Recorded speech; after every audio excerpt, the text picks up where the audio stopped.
We are ready to start. Okay, good evening, everyone, and welcome to this meeting of the Troutdale Planning Commission for Wednesday, December 14th, 2022. If we could have a roll call, please. Commissioner Wittrin. Present. Commissioner Leamy. Present. Commissioner Prickett. Here. Commissioner Wilcock. Here. Commissioner Allen. Here. Chair Stephenson. Here. Okay, and with that, I would like to ask everyone to stand for the Pledge of Allegiance, and Commissioner Allen will be leading us this evening.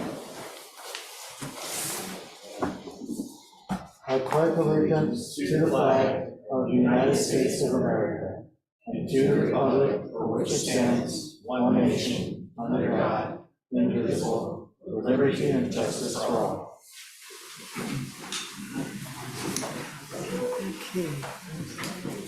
Is there anyone wishing to speak to the Planning Commission this evening on a non-agenda item?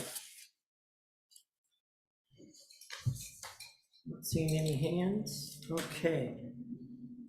And so with that, any agenda updates are good? No. Okay. All right.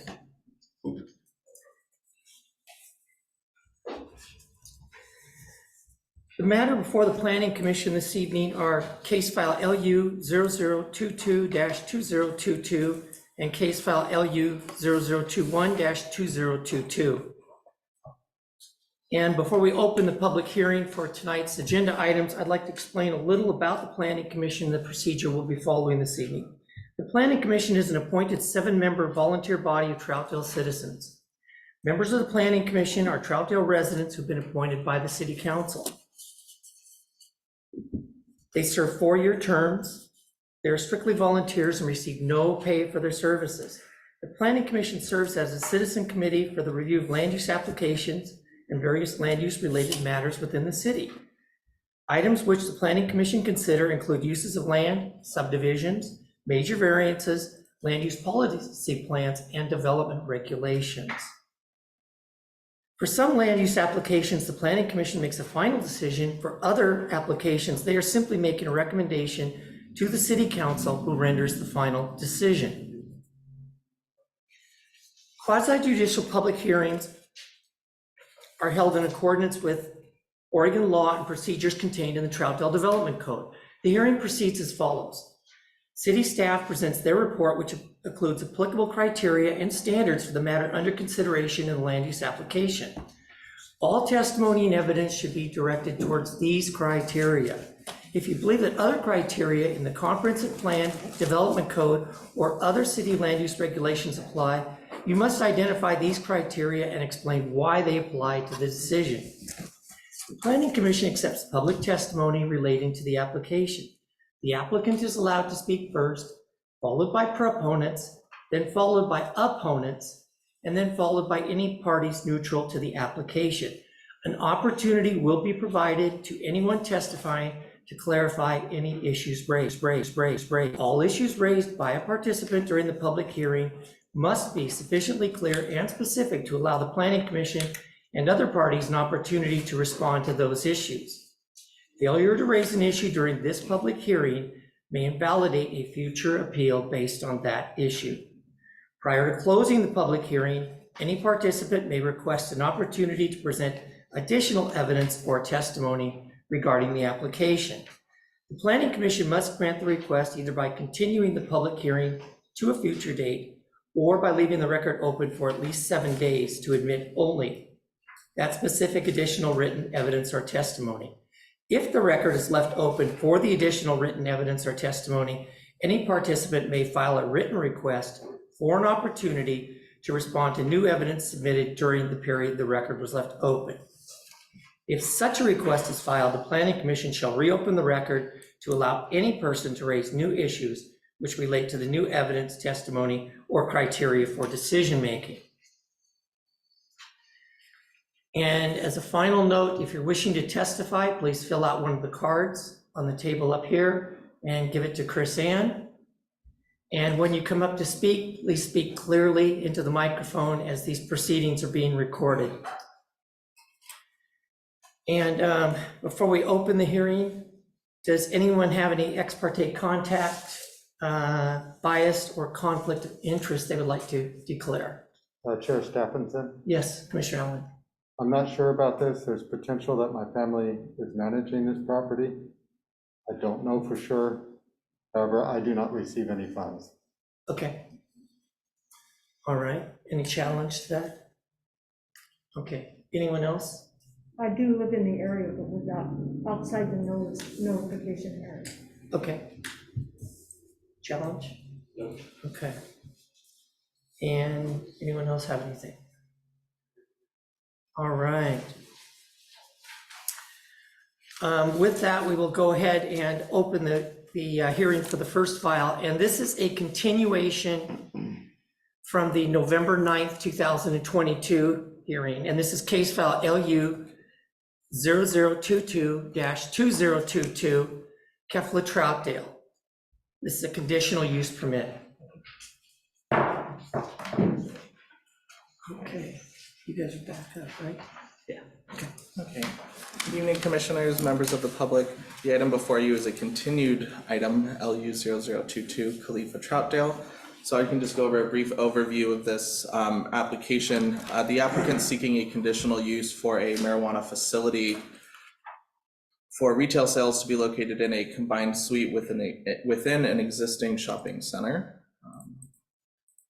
The location is 25643 Southeast Stark and 25651 Southeast Stark. What is being requested is a conditional use for marijuana retail sales. Here are some of the application criteria. The review procedure, it is a type 3 application, and Planning Commission is the decision-making entity behind this. We received comments from Public Works and Gresham Fire, and all entities responded that suggested approval can be met with all conditions being met.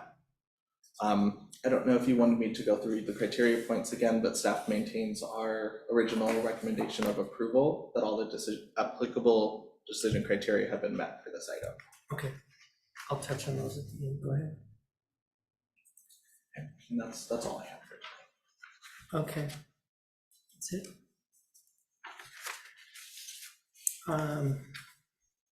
Same criteria. Correct. Yes.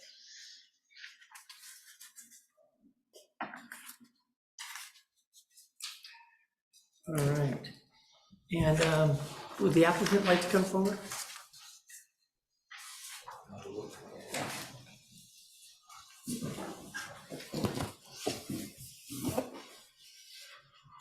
Do I need to do anything with this? Or No. is it ready? No, You're you're good. fine. Great.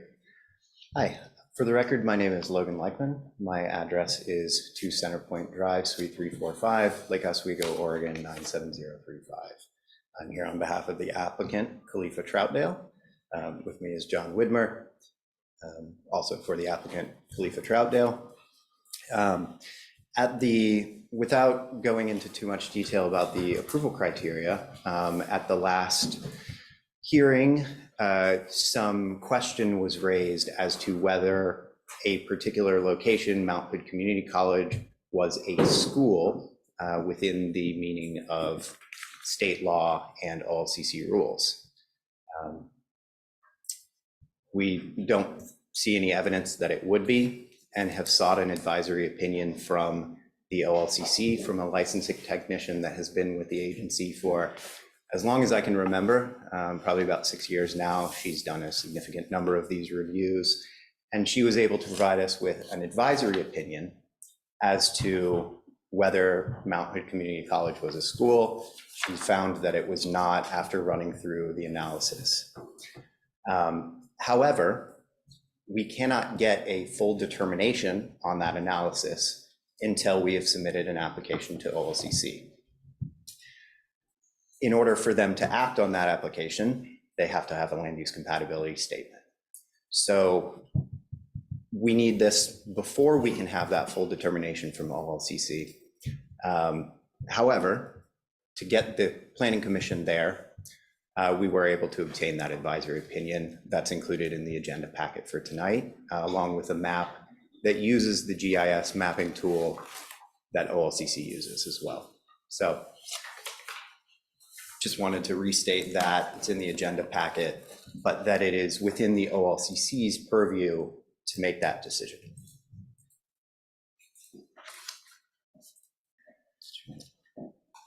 Yeah, I mean, I think from last meeting, I have time to think about this, and I've tried to research what is the role of planning commission in general. It's really kind of ambiguity across the United States. But what I'm personally struggling with is that we have followed the rules laid out by the planners. We've appeased the elements that are required. And last time we were in here, it felt like Measure 91, which had been passed by the citizens of Oregon for cannabis, had been approved. The city of Troutdale had already approved cannabis, and we're back talking about the dangers of cannabis, the security of cannabis, whether or not Mount Hood's a school. This had all been decided. And where I struggle with is I know we have to be able to work with the city, but one of the things that frustrates citizens across, the United States is that we have what should be black and white here, and we're making it gray. And, for 5 years, I've thought about running as a politician on the state level just to make sure that we follow the rules that are laid out. And as a commissioner, if you guys can tell me where there's leverage points in saying that this isn't a valid application, that's really what I'm interested in, because otherwise it's just an opinion about cannabis. And I don't think that's fair. And I don't think that I'm alone thinking that. There's many topics, obviously, we could discuss that we might have different opinion on, but you lay the rules out, we followed the rules, the application fits. And if you, as the planning commission, if we say, hey, this isn't gonna work, we're gonna end up taking it to the city council, and this won't stop, because I feel like this situation we're not being treated fairly, because we're looking at cannabis again. That's already been decided, not only by the citizens of Oregon, but also by Troutdale. And we've got the owner of the business complex behind me who can discuss all the security measures you guys want to cover, who's saying, yeah, this works, and we want to be partners with Khalifa. We'd be a great tenant in terms of for his complex, but also the tax revenue. So I want to at least say that, because if I walk away and you guys vote no, I'm going to be upset that I at least didn't get to say my piece on it. I'm struggling to see why this is even extending beyond the November part of this. So anyways, that's my piece. I don't know, Brendan, do you want to say anything? Oh, well, he would, I think the after us is the wait. proponent side. Yeah, he's the one who owns the complex. So anyways, all right, that's all I got to say. Thanks. Thank you. Did you have any questions? Just that the school assessment came from the OLCC, correct? Correct. Okay.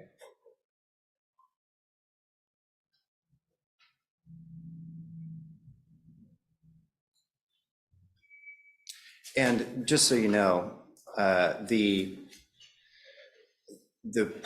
staff member from whom we were able to obtain that advisory opinion is a licensing technician. When we do, after we receive the Lux, when we submit the application to OLCC, that will be assigned to a licensed investigator. That licensed investigator will perform their review. That review will then be kicked up to a licensing technician who re-reviews that using the tools that they've developed. That is then reviewed a third time before a license is issued. So there's a decent amount of analysis that goes into this on the OLCC's side. It's not just a shorthand back of the envelope email decision. Okay. Any questions for the applicant? No? Okay, thank you. Thank you. Anyone wishing to testify as a proponent to the application? Yeah. Come on.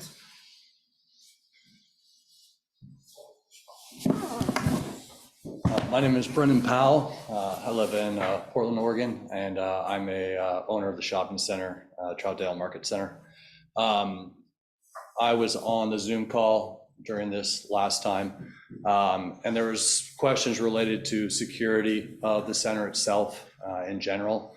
And, you know, our group owns 2.5 million square feet of retail shopping center in the Pacific Northwest. We've dealt with all sorts of security issues on all sorts of different types of tenants. We don't find that a particular business is what is, you know, ultimately the driving factor. There's a lot of factors within the community and within, you know, crime in general that leads to a lot of this. Troutdale in particular has had some issues with crime in the past. Starting in January, there'll be night patrols happening at that center through a security company that we're hiring to deal with some of the issues that we've seen in the past.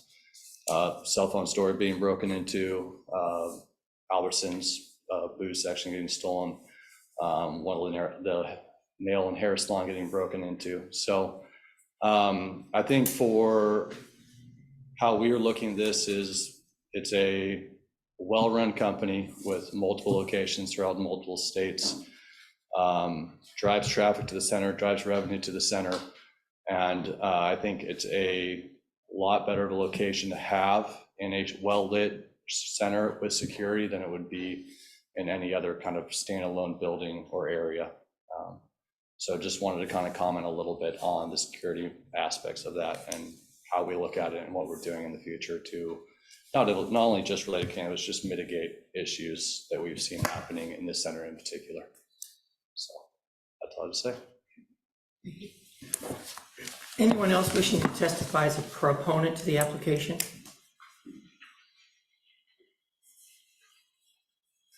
Okay. Any opponent wishing to testify to the application? You have a couple there? We have three. Okay. Chris Edwards.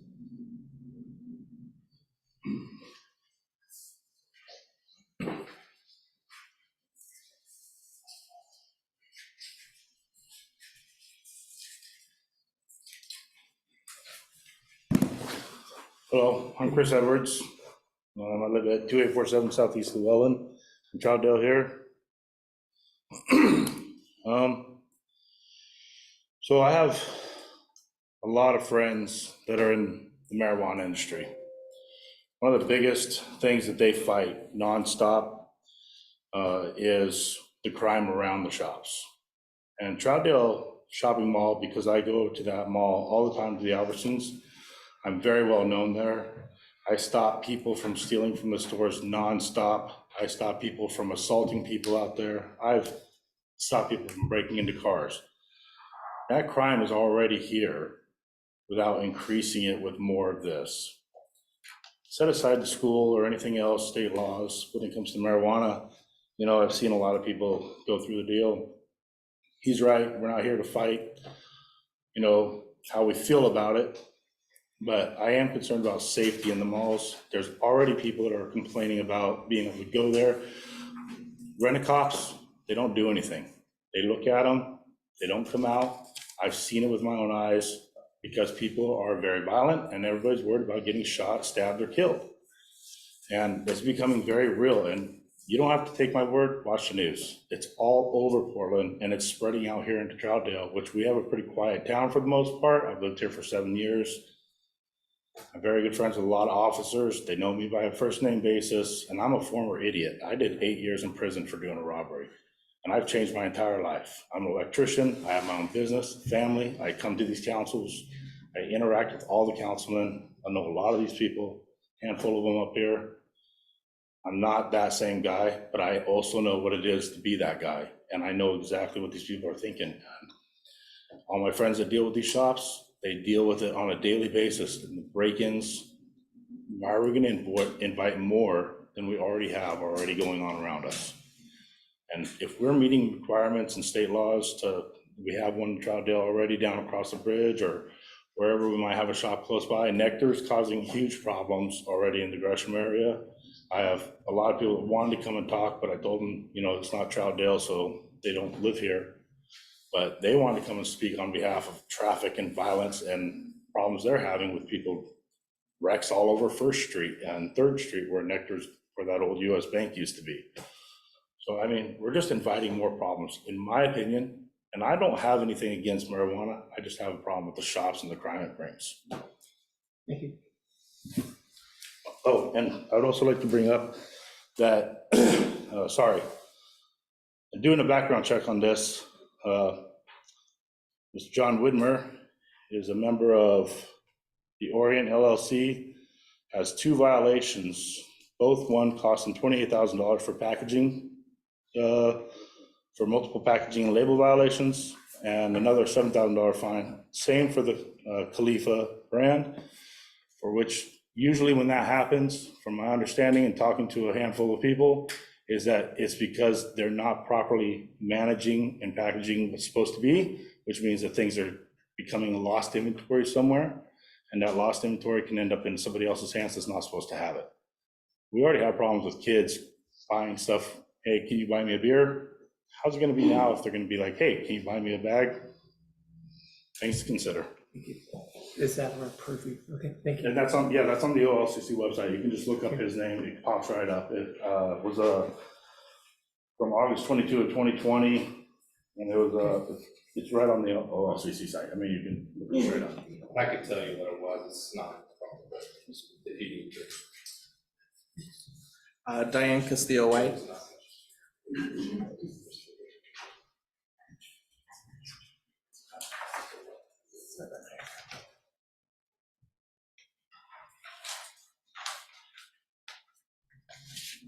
Hello, Diane Castillo White, Troutdale, and I'm going to repeat a couple of points that I made last time for the sake of more audience today. One was that in the history, when we allowed the recreational dispensary, there was huge consideration from the city council, not knowing to allow it or not, but one big factor was not knowing at that time if the city would be sued for not allowing this type of business in each city in Oregon. Then after that, the planning committee deliberated very thoroughly in representing the community concerns. There was a lot of people that were in attendance. They listened, and they best served the citizenry of Troutdale with their decision.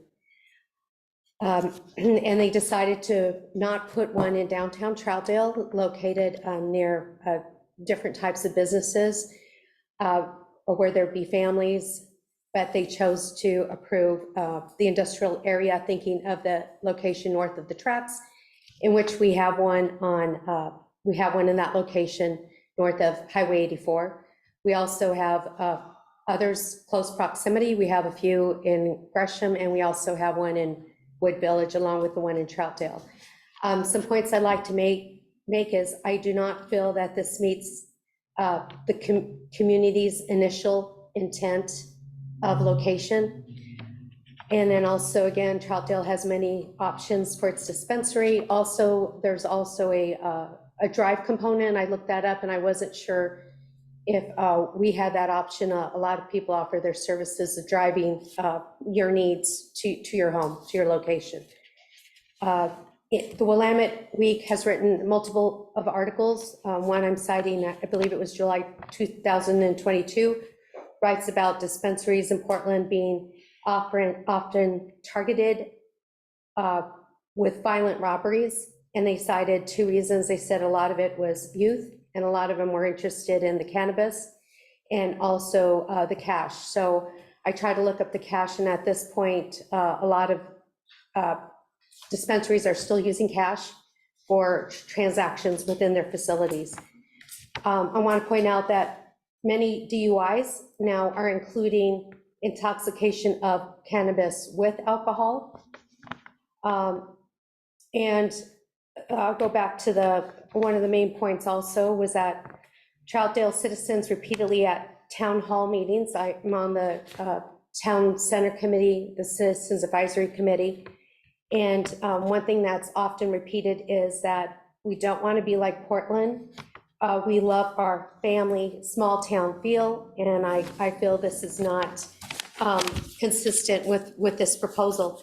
And I have to say, I was looking up legalities and stuff, hoping to bring some more information here. And I'm just going to reiterate the sadness of the prior planning committee doing a whole bunch of work and trying to meet the intent of the people, and then when the 1,000 feet of the parks was maybe not allowed through the new state law, that the city council was not notified, or I'm not sure they were, my husband is a counselor, or the planning committee to then be alerted to that, knowing that legally and legislatively and looking up things, that it does take a while to figure some things out, an option again for the intent of the people when we initially opted in, instead of what many cities did in the state of Oregon, which was opted out. Thank you for your time. Thank you. Carol Allen.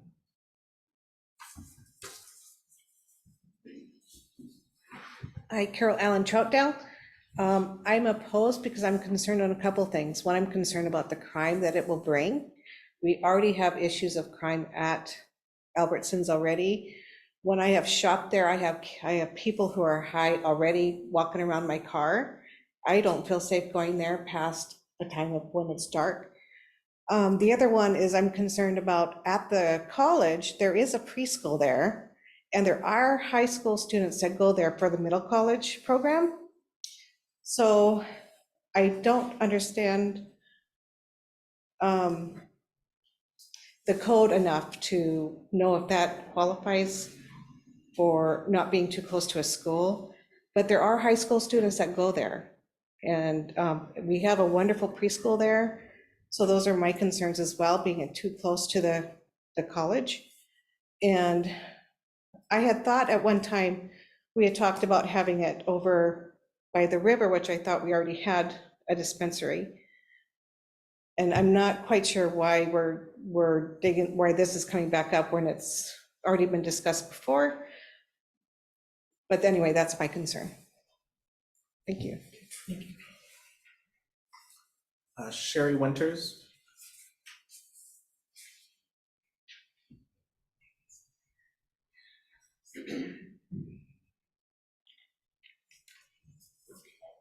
First, my brother was planning on being here, but due to some unforeseen circumstances, he couldn't. So he briefly gave me something he wanted me to say. His name is Stafford Winters. He lives in Troutdale. I don't want it. I consider it contributing to the delinquency of high schoolers, middle schoolers. This marijuana shop doesn't provide any value to this community. End quote. Okay, I'm sure he had more to say, but since he couldn't be here, that's all I could get for you now. I just want to say, I don't think it's a good idea. I come from the standpoint of being an educator. And I work in a middle school, and there's a middle school fairly close. And even if it doesn't meet the 1,000 feet or whatever it might be, it is too close. There's a high school so close by. The high school kids at the college as well that are going there. If I could just bring up just a couple of things here. And unfortunately, what I consider what's being called the mistake of omitting something kind of seems like it's been pounced on for the advantage of. It's unfortunate it's left out, as of what Diane said as well. So let me just say, if you didn't know, very important for me. It says scientific research shows that roughly 30% of people who use marijuana develop an addiction to it. The likelihood of developing a marijuana addiction increases by 7 if the person begins using as an adolescent. Also, anybody of an age, my age, maybe a little bit younger than me and above, you might have thoughts that it's not that potent. And it says in some information here, until 1978, weed tested at an average of less than 1% THC. According to data from recent High Times Cannabis Cups, flower entries are consistently testing at around 30% THC. Let's see, one more thing I want to mention.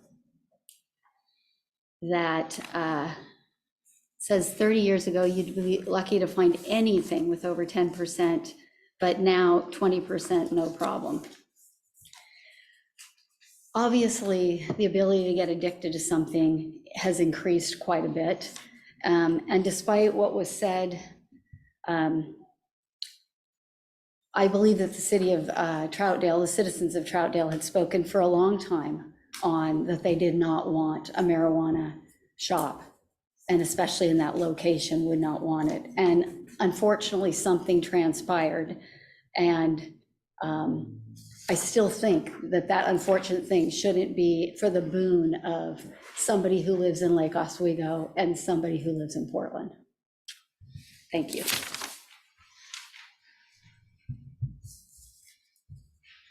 Mary Howell.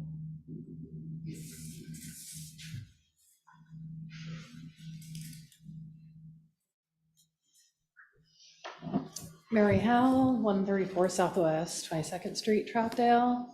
I've lived in Troutdale for at least 42 plus years. Outside of that, I've lived in Gresham. So I've lived in this area for a long, long time. And with that said, also, I'm not against medical marijuana in any way, shape, or form. However, I am against having another marijuana cannabis shop close to where we are. We already have one in Troutdale. I don't think it draws a lot of positiveness to the community, which I think is important for Troutdale, because I think the majority of citizens, whether they're here or not, want to keep that small town feel. And I'm one of them, and I just want to come tonight to share that. You know, there is a crime, I do believe that there is a, like I said, a crime component that does come along with it. We already have one in Troutdale. Troutdale's not that big. Why do we need another one? To me, I equate it to like liquor stores. Like we know that, you know, liquor is mind altering, and we know DWI drivers kill people. And we also know that pot can also be that. And people do get under the influence of marijuana. And I just don't think we need to, in this town, encourage it. And that's my opinion. And I just wanted to come here tonight and say that. So thank you. Thank you. Victoria Rizzo. Hi, I'm Victoria Rizzo. I've been a Troutdale resident for over 42 years. I'm also an educator. I used to teach at Waltmore quite a bit. And I know for a fact that all the kids from Waltmore Middle School walk to Albertsons and spend a lot of time in that area after school. A lot of the high schools cut through by Waltmore and spend a lot of time in that area too. And it's not just Reynolds School District that has high schoolers at their college. It's schools from all over that sends a lot of high schoolers to Mount Hood to take extra classes. So I just don't think it's a great place to have a marijuana shop. It's hard enough for kids nowadays, and I know it's legal, it's not legal for them. It's just not a good place to have it. I just want to also reiterate that I know that there's a lot of crime already in that area. Every time I go into Albertsons, somebody's bolting out the door with something that they stole.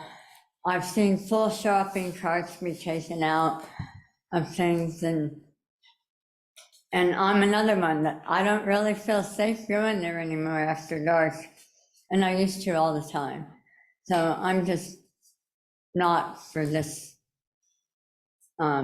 location at all. Thank you.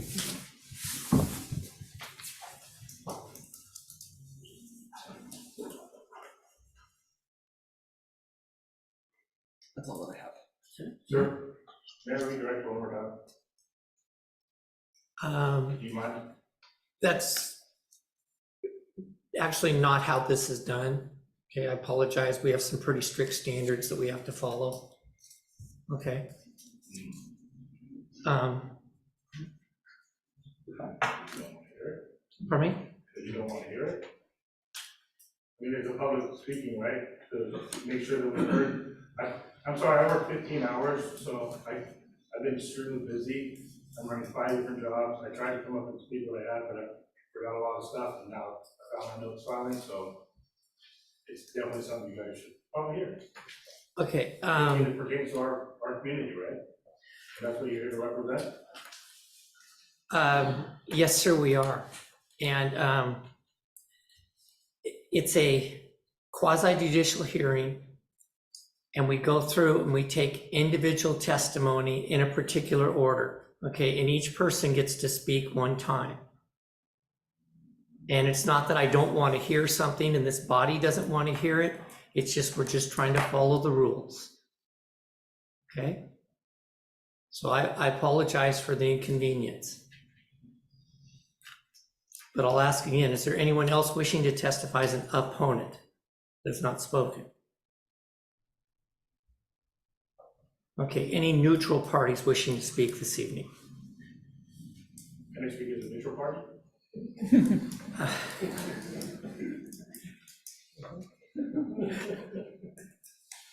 Oh, I'm sorry. Yeah, I'm going to check online now. Is there anyone online wishing to speak this evening? Didn't see any earlier. Yeah, not seeing any now. Okay. Motion to close. Make a motion to close the public hearing. A second? Okay. Motion to close the public hearing. Second, all in favor? Aye. Opposed? Okay, public hearing's closed.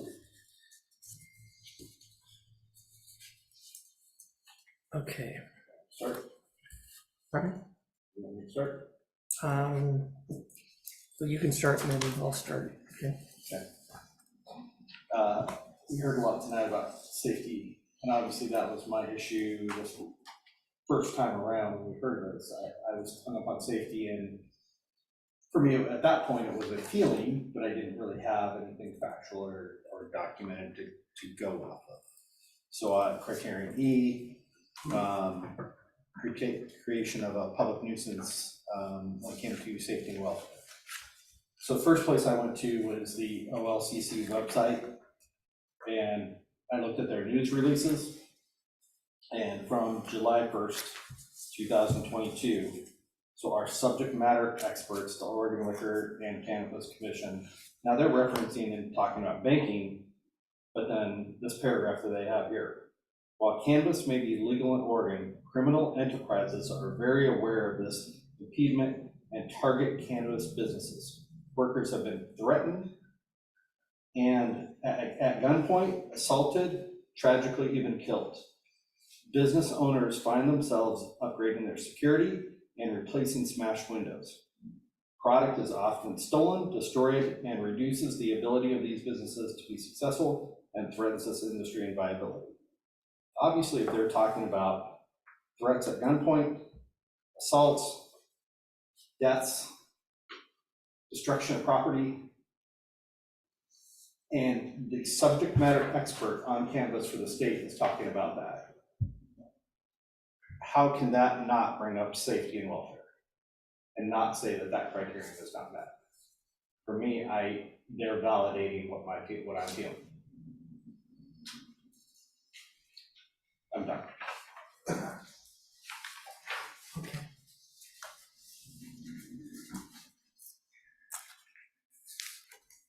All right. You want me to go now? Pardon? You want me to go now?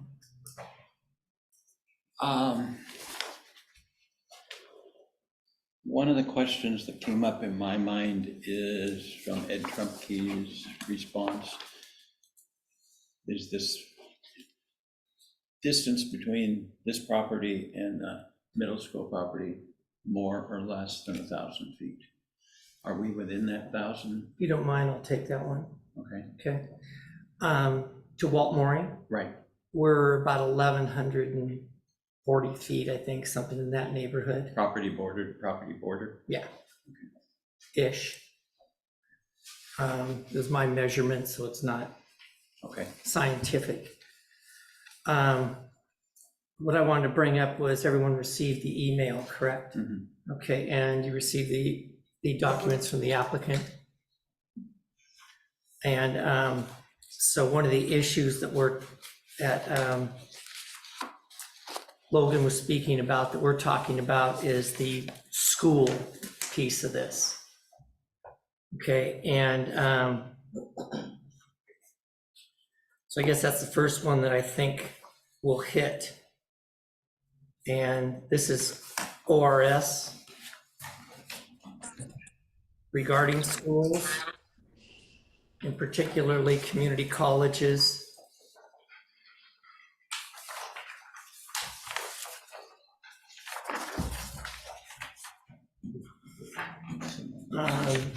And we've highlighted one that I think is applicable, and that would be number 9 on page 2. And I'll just read it because it's a small paragraph.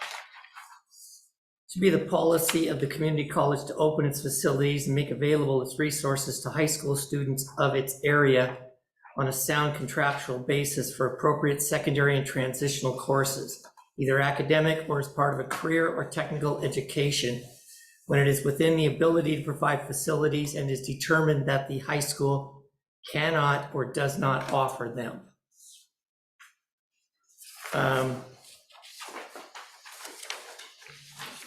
And I think, everybody's been reading along, and what we've been dealing with here, some of this is what is a school and what isn't a school. And one of the reasons originally that in the development code, it talks about, it includes colleges, university definition of a school, is because of the role that facility in particular plays in the community. And what I mean by that is, at Mount Hood, and I did get this, I passed something out at the prior meeting, correspondence that I had with them, 261 minimum of the students that are there are high school students. And those high school students are getting high school credit for the classes that are there. They are required to be there. That is where they go to. So it's not really like a typical college environment where it's an option whether or not they go there. That is where these individuals go to school. And although it is a community college, 261 students basically, in some ways, use that as their high school.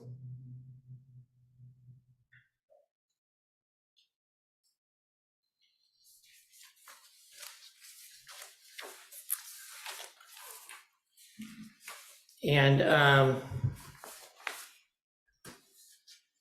so, I mean, that's kind of, I think, where I've landed on the school piece. And really the question is, what does this body feel that definition is?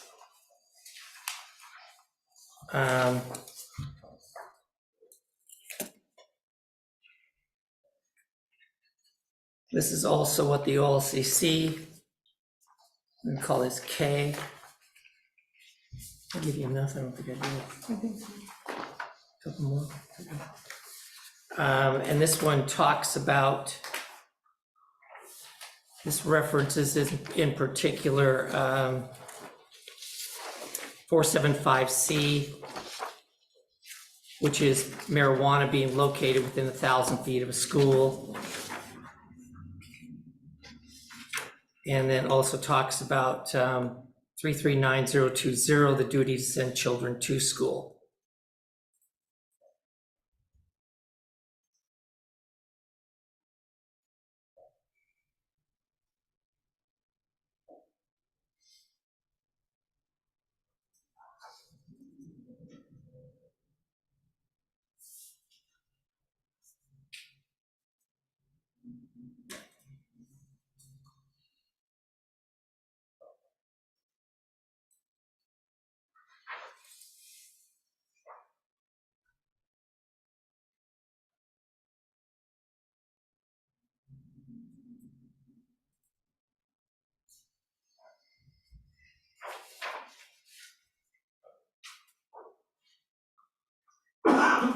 I think when you look at schools, it's difficult for us because we've got Walt Morey, 1,100 feet.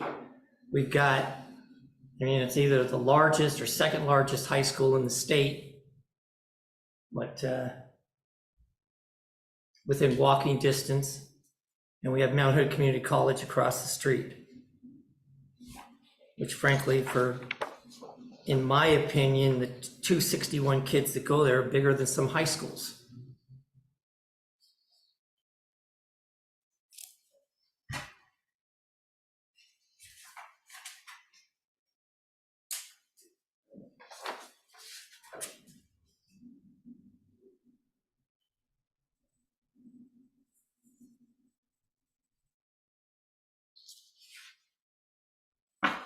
Based off of what I'm seeing here, I would support that conclusion that Mount Hood Community College is the high school students that go there, they're Compulsory. yeah, they're compulsory. So I support that. Mr. Leamy? If you do not, this is what my son was telling me, because my granddaughter went to Mount Hood 3 years, well, 2 years, from the Corbett School, and that if they are not succeeding at the college, they're still under the control of Corbett High School.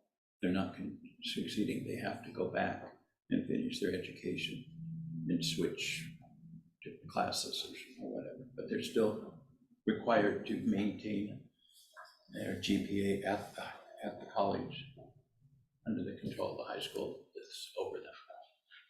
And I was going to say, I know there was some question about whether or not they had to go to school. And I know that when my kids went there, their attendance was turned into Corbett and tracked, because when you got their attendance stuff, it had all this stuff from Mount Hood on with it. Right.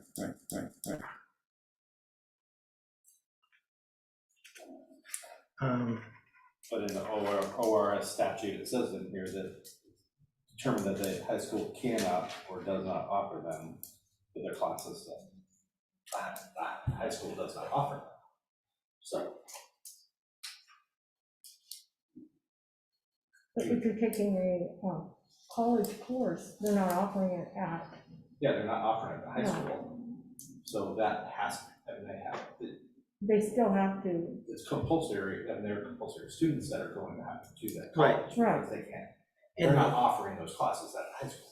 And there are some high school classes, high school level classes that they take at the community college because the school doesn't offer them there. They don't have a big enough program to Right. offer those classes. Those AP classes and such.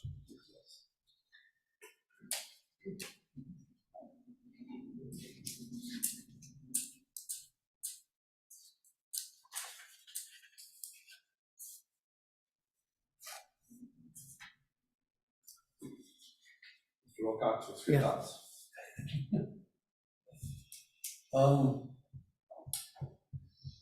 I continue take the same tack I did last meeting. I think the applicant is exploiting the inadvertent deletion of the parks requirement, nearby parks requirement. And I think since the language is still in the light industrial and general industrial in regard to park distance, and the city council never explicitly deleted the parks requirement for the general commercial, I think it's implied in the general commercial. So that's, that might not be legally defensible, but that's my position. And in defense of the applicants, I will say that I looked into Measure 91 election results from 2014, and Troutdale voters did approve legalized marijuana, so there's that. So the city's not anti-marijuana. You just don't want it in that location according to what the parameters set by the city council. And the citizens didn't say not within 1,000 feet of parks. That was the city council. But that's their decision, and they have the right to do that.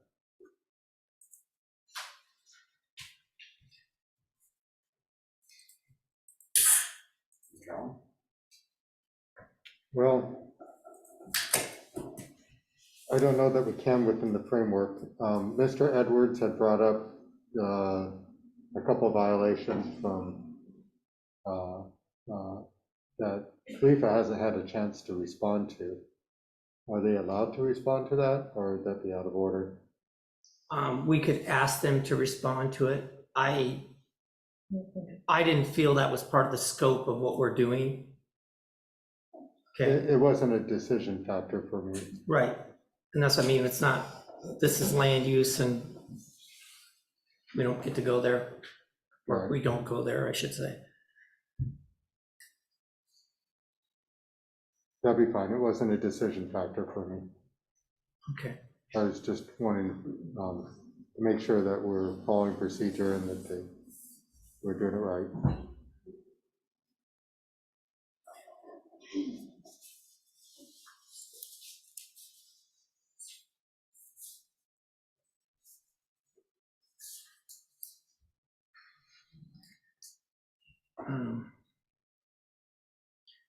I would just say, I wanted to respond back to your comment. And I apologize if you feel that this should have been done last month and wasn't accomplished. And if then you feel that we might be out of line, not doing our job, wasting your time or whatever, I apologize for that. There are areas within the city where we have consistently granted applications for marijuana facilities without hesitation. And this is just not an area where, until very recently, due to an oversight, that this would have been allowed in. And so, yeah, that probably brings up a few more questions.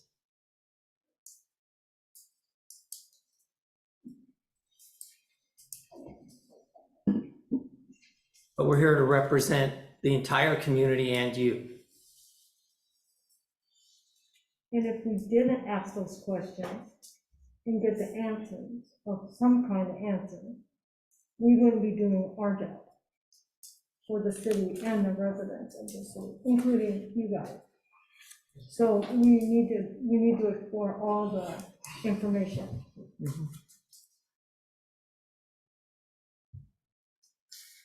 Then what's your thoughts on criterion E on safety, when you have the OLCC saying that, you know, enterprises are targeting cannabis business in a shopping center like that, a major public hub? That's a legitimate. I think that's a factor.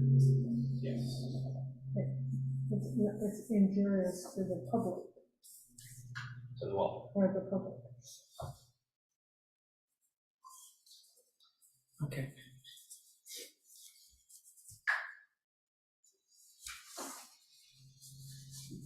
Anything else?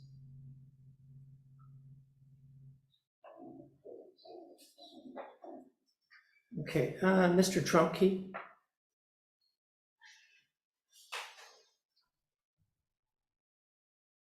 Yes, Mr. Chair. How are you?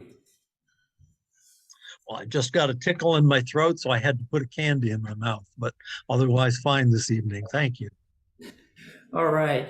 Is there anything we need to do besides we need to adopt the definition into the finding? Or not? Yeah, if you're, it sounds like what you're doing is adopting the finding that the Mount Hood Community College qualifies as a secondary school for which attendance is compulsory. And at the last meeting, I had not read all of the OARs, the Oregon Administrative Rules, and Mr. Leichtman informed me that there is actually a definition of secondary school that's been adopted by OLCC. And I'll read it to you. It says that a secondary school means a learning institution containing any combination of grades 9 through 12 and includes junior high schools that have a ninth grade. I find that very unenlightening in terms of the question presented to you tonight. It's a learning institution could include a community college. It might include a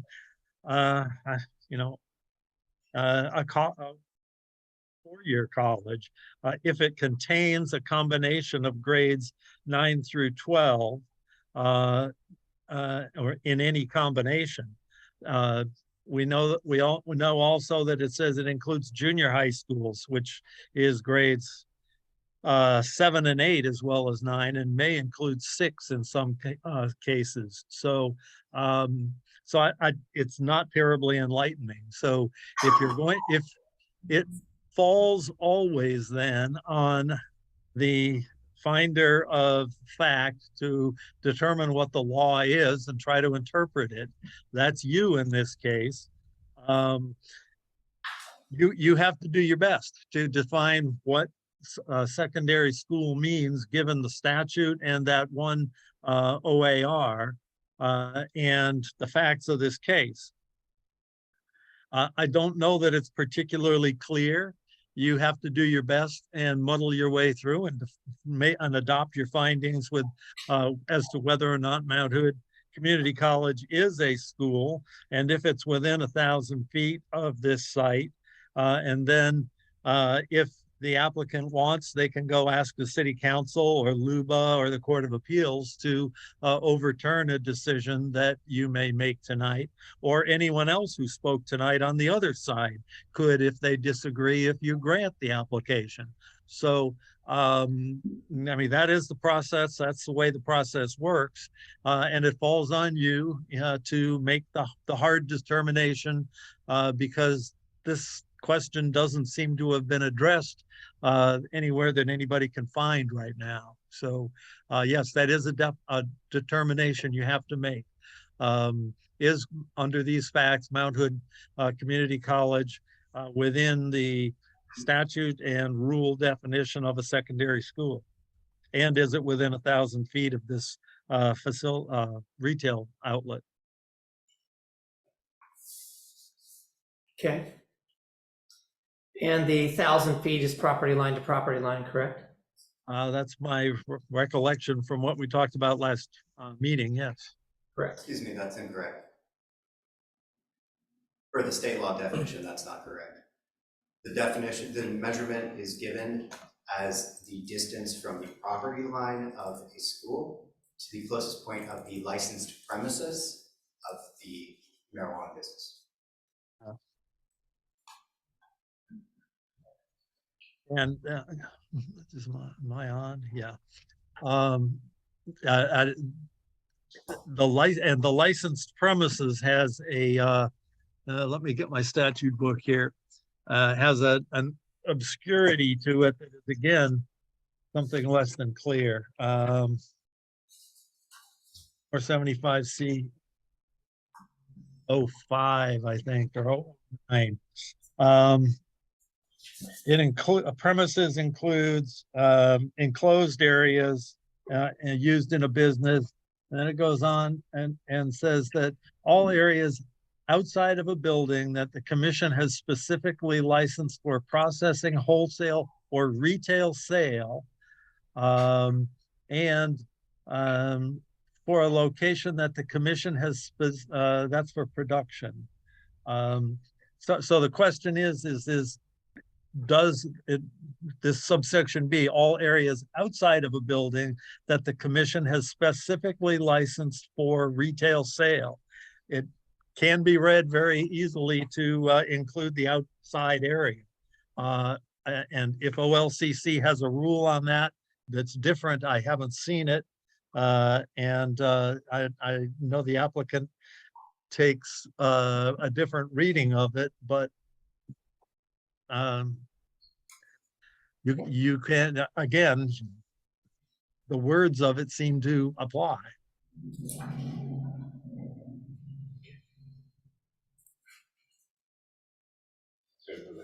Yeah.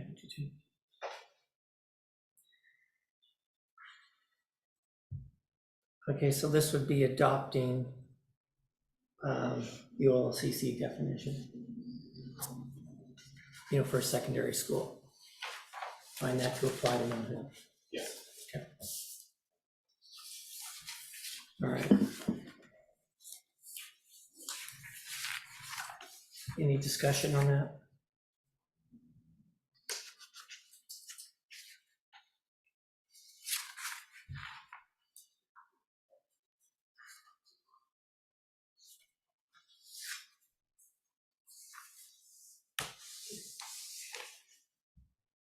I think if we're going to do that, then we want to put that in as part of the findings of the Yes. Do we want to put the safety issue as well and do both, or do we want to do just one?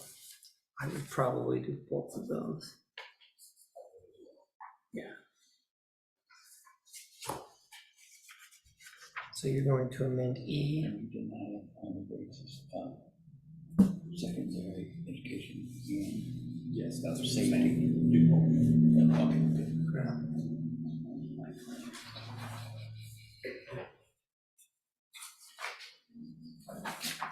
Amend A and E. Is that what you're doing? Yes. All right. That's what you're doing. I am.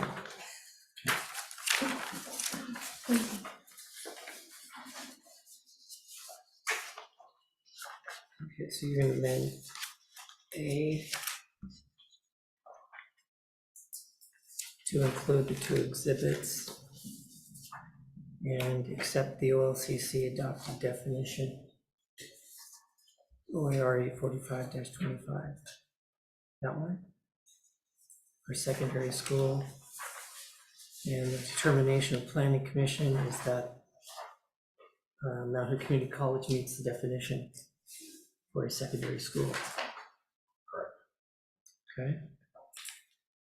And then the other one, so that would mean that A is not met. We need to reference ORS 341. And then for E, That means both. The yes. OLCC and the ORS. And then for E, we'll reference, The OLCC news release. yeah, why don't we call that L? Okay. And we'll put that into the record, and that'll become part of E. Okay? Yeah. We're gonna take a 5-minute break and put this together. Okay, we're gonna take a 5-minute recess, and we will be back in session at 8:11. Okay.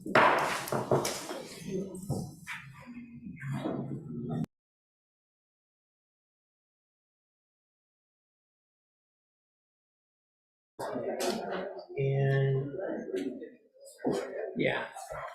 Let's go. Yeah. Request that that be added in, yeah. That's an official motion. Yeah, all of them, yeah. Start with that. Yeah, please. Okay. So Chair, I make a motion that we accept exhibits E, J, K, and L as official exhibits for tonight's meeting. Okay. Any second to that motion? I second. Okay, we have a motion and second to accept the exhibits that were handed out this evening as part of the record. Okay. In favor? Aye. Aye. Opposed? Okay, Good. those are good. Chair, I also make a motion that we accept the OLCC definition of a compulsory school for Mount Hood Community College. Okay. And move forward with the, I'll say, denial on criterion A for 1,000 foot in every direction with the Troutdale Developmental Code 3463J.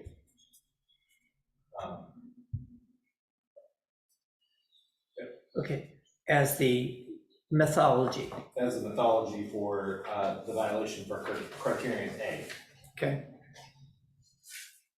And then I would also say that we deny on criterion E, when that it is also a public nuisance for safety and welfare, as demonstrated with Exhibit L, with the OLCC news release saying that it is a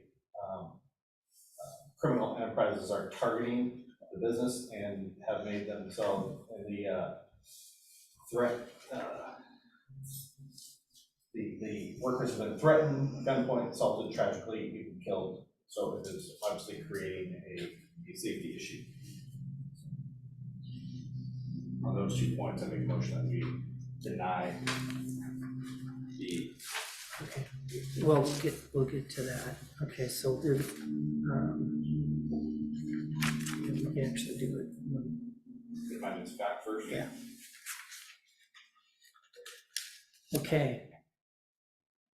And so we take a motion on So we finding. have it on each point. No, you've already Motion. stated, you Yeah. stated A and E. A and E. Okay. So based on that recommendation, A is not met and E is not met. Correct? Correct. So officially, I make a motion, criterion A, criterion E, we deny the findings fact for conditional use.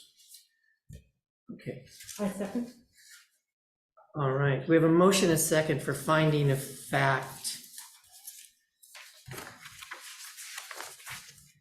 for case file LU 00222022. Based on A and E, the criterion is not met on those two categories. Discussion?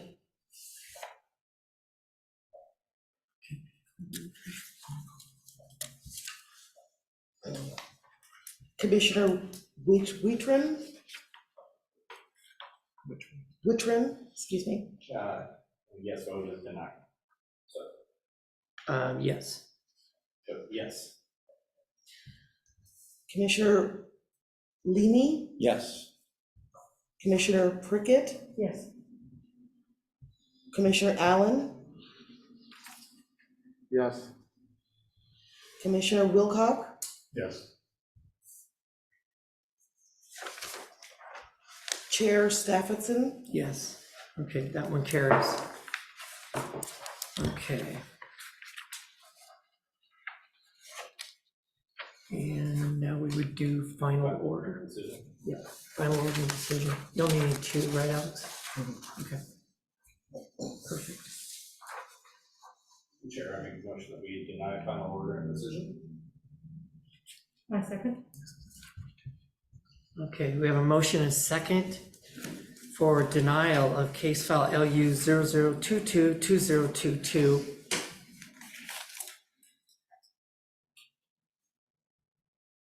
As stated. Any discussion on the motion? Hearing none. Okay, call the roll, please. Commissioner Wittrin, Yes. Commissioner Leamy, Yes. Commissioner Prickett, Yes. Commissioner Wilcock, Yes. Commissioner Allen, Yes. and Chair Stephenson. Yes, okay, that passes. Thank you.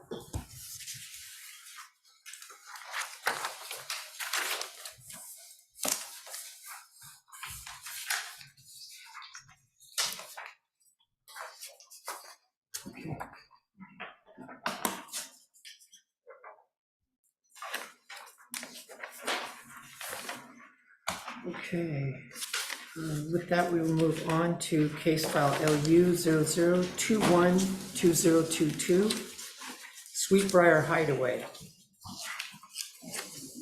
This is a type 3 land use decision. The planning commission will be the deciding body this evening.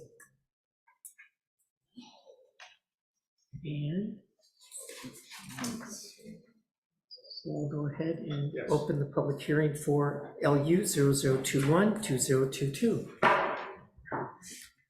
Mr. Lopez. Okay. Good evening, commissioners, members of the public. The item before you is LU 0021 to 2022 for Sweetbriar Hideaway. Here's a location map. So the proposed property is located at 27510 Southeast Sweetbriar Road as outlined in yellow on the map in front of you. The application, what is being requested is a subdivision plat to subdivide the one existing tax lot into 7 tax lots. What is not being requested is a zoning change. The subject property is zoned for low-density residential. And here is a map of the proposed subdivision. There's going to be 2 lots on the northern side. The existing dwelling is within lot 3, and there are 4 other lots towards the southern portion, lots 4 through 7, that are accessed off of a private driveway. Here's a list of all of the applicable criteria for this application within the Troutdale Development Code. Subdivision plats are a type 3 procedure, and Planning Commission is the decision-making entity for these type of applications. We received comments from the City of Troutdale's Public Works Department, the Mid-County Lighting, and Multnomah County Transportation Department. The City of Troutdale Public Works expressed concerns over the application and has recommended denial of this application. There are 13 criteria points for a subdivision plat. Public Works has provided comments regarding this application and have concerns over the 5 listed criteria points for erosion control, surface drainage and storm sewer systems, sewerage facilities, connectivity, and utilities. All of these plans, erosion control, surface drainage, storm sewer systems, and utility plans were deferred to the future home builder instead of being provided with this application. The subdivision arrangement is not a typical layout, with some of the lots having access from that shared private driveway. Some of them are off of existing right-of-ways. So it's not a typical layout for a subdivision, and it is the opinion of Public Works that utilities should be thoughtfully designed and integrated into the city systems, which this application has not done.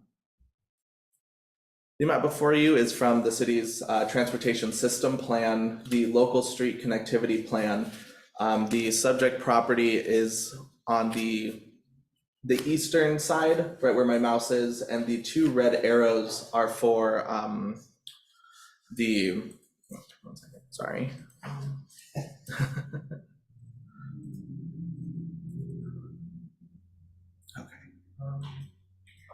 Okay, there we go. So the red arrows there are for future street connections when new development occurs. There's a stub on Southeast 46th Avenue, as well as a north-south connection to the west of the property. So I can show that more clear here for you all. So the subject property where the development's proposed is in that yellow outline. Southeast 46th Avenue is planned to connect westward over to the north-south connection of Southeast Sweetbriar Lane, as shown by the red arrows. Those arrows cross over a hashed property that is actually not within the City of Troutdale city limits. It's currently an unannexed portion that is under this Multnomah County's jurisdiction. So when and if that property ever does decide to be annexed into the city and developed, it is the city's understanding that those street connections are made. That is why the criterion point for connectivity is not met by this. The Southeast 46th Avenue connection wouldn't be able to be extended westward because it is too close to that far southeastern corner. And there's a lot proposed to be there. And in order to meet the criteria point for connectivity, the application needs to show that that is able to be accommodated for, and it has not. Therefore, staff's recommendation is denial of this application. And that is all I have for you this evening. Questions for staff?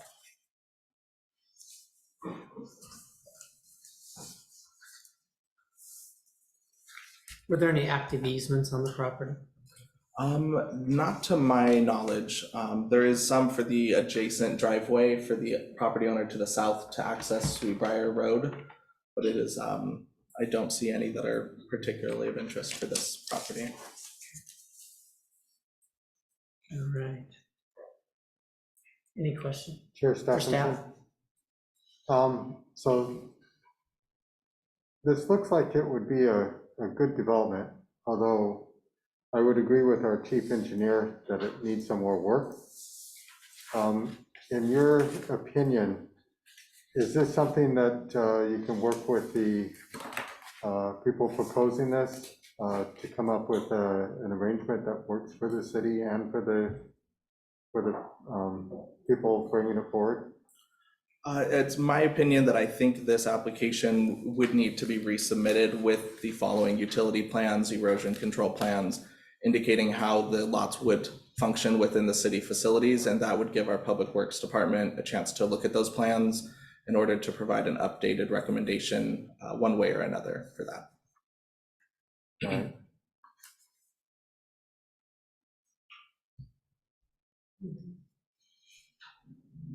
I can add one more if I may. Yes.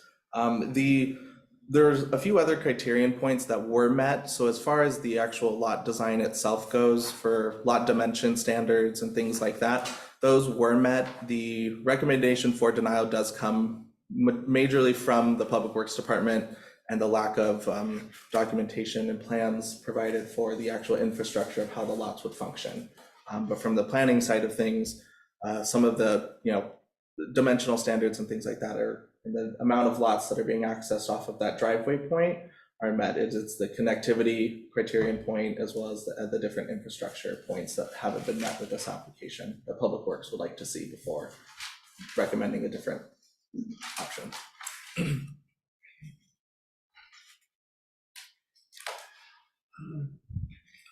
I noticed that some of this is being addressed, the applicant's addressing it as the lots develop. I haven't seen it done that, is that common? Typically with a subdivision plat of this size, we would require those plans to be submitted for the land use application and not with the building permits. Altogether. Correct. Okay. All right. Any other questions for staff? Okay. This time I would invite the applicant to come forward, please. Hi. Rick Young. Hello. Yeah, so the application, We can get your address for the record. oh, sorry, yeah, it's Rick Young, Boring, Oregon, 11101 Southeast 362nd, Boring, Oregon. Thank you. Go ahead, sir. Yeah, my understanding was the application was complete, and no, the utility design, who I've been working with, PGE, has been designed and they like it. They had a lot of input, wasn't submitted to you guys yet because these are all conditions of approval. The lots are designed to be 10,000 square feet, have been met. That the access is a private road, therefore restrictions are less than in a subdivision. The sewer has been studied, it's 14 feet deep, it's plenty deep enough for the connection of all the homes based on topography. The lot to the south, owned by Jeff Miller, has no intentions to be annexed. You guys have, there's no intention for him to, no incentive for him to build that road through coming from the east to the west. Not saying it won't happen someday, but that's like way the heck down there somewhere. There's a point of access to his property from the west side if he so chose to develop. And that little corner that you guys are pointing out on the map could be isolated out of this lot and allowed room for that still to go through, as you guys say. But none of that is a condition of approval yet. And I thought we were to get to the point of what those conditions were going to be, not a denial. The survey process and everything that has been done and the recordings at this point have improved 2 other lots, all at my expense to make sure that happens with the easements. Property lines weren't necessarily in the right spot. We've designed this so it would flow the best as possible. And Public Works says this is a denial. You should resubmit. more money, more time. Why don't they give us a condition of approval and give me an opportunity to meet that rather than start over?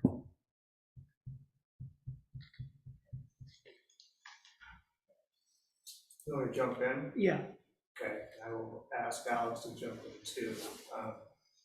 The comments, the questions, but this has been looked at by the city's engineer, and his understanding and talking to staff that there were certain criteria spelled out to you, the applicant, and those dealing with infrastructure. I think you mentioned stormwater, sewer, and we also know about the transportation piece. The transportation piece, understands. Yeah. Sorry. Is that, okay.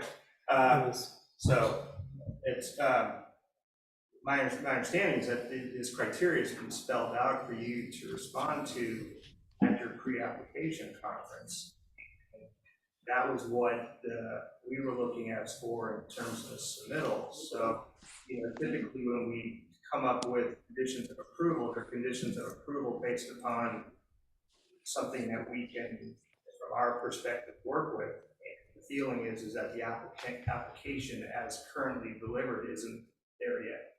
I cannot speak to if one needs to start over or not. I can speak to my colleague after the meeting. The application in its current condition doesn't satisfy the criteria that we're looking for in terms of what the application needs to be. Complete doesn't necessarily mean that it's right. Complete means that it's been delivered to the city in a certain way. Then we go through to review it.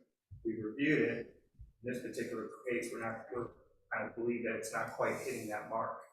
Again, I haven't spoken to the traffic engineer specifically about this, I haven't spoken to the head engineer about this, but I have spoken to my colleague, and I don't know if you want to add anything to that, Al.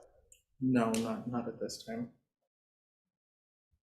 And so, we, to the question that was raised by the commissioner, we welcome to work with you to get it to a certain point, to get it more right, if you will. Mm-hmm. That's not something that we're avoiding doing with our staff or with Public Works Director. Sure. So where do I take off with Public Works? Alex, yes. Yeah, it's unfortunate our Public Works Chief Engineer is not able to join the meeting tonight with us, but it's, I think communication with him and us and our departments, I think we might be able to figure something out. I don't feel comfortable giving an answer one way or another without him being present here. But certainly we'd be open to having conversations. So when the application was approved and I was told that it was sufficient for to apply, at what point do you guys not say, hey, before you go any further, you got a couple more boxes that need to be checked? Because I felt that I was there and I've wasted everybody's time.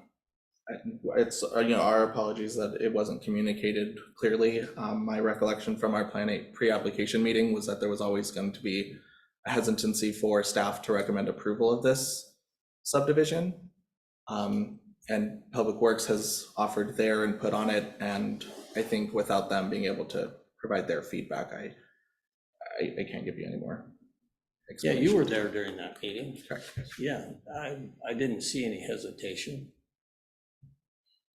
Can you? Nothing right now. I didn't. Probably. You guys referred to it as the donut that needed to be filled, the donut of truck. But now you're saying that there was a hesitancy to fill it. I think a lot of the issues that were raised, and I wasn't at that meeting, has to do from Public Works. So it's from my colleague's perspective, from the land use perspective, and some of the lot dimensions, setbacks, and things like that. That's not something that's causing us a lot of anxiety. It's kind of the overall infrastructure. So to that end, what we can do is set up a meeting with you and the Director of Public Works to try to get this dialed in as soon as possible, at least give you the direction that you need to move forward as soon as possible. I can give you my card and probably have Alex's, and we can get together in a room and try to solve this. Sounds good. Have you read the memo from Public Works dated December 6th? No, never received it. Okay.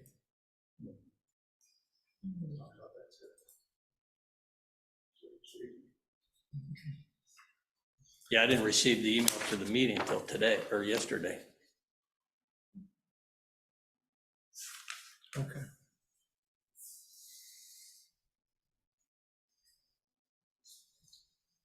If the applicant wishes to request a continuance, that's always an option available if they so choose. Yeah, wouldn't they, based on this, would they have to reapply or can they do a continuance?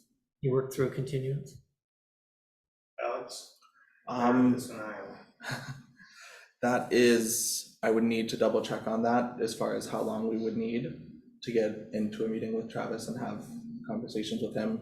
And as far as if a resubmittal would be required, I would need to consult with them first. Okay.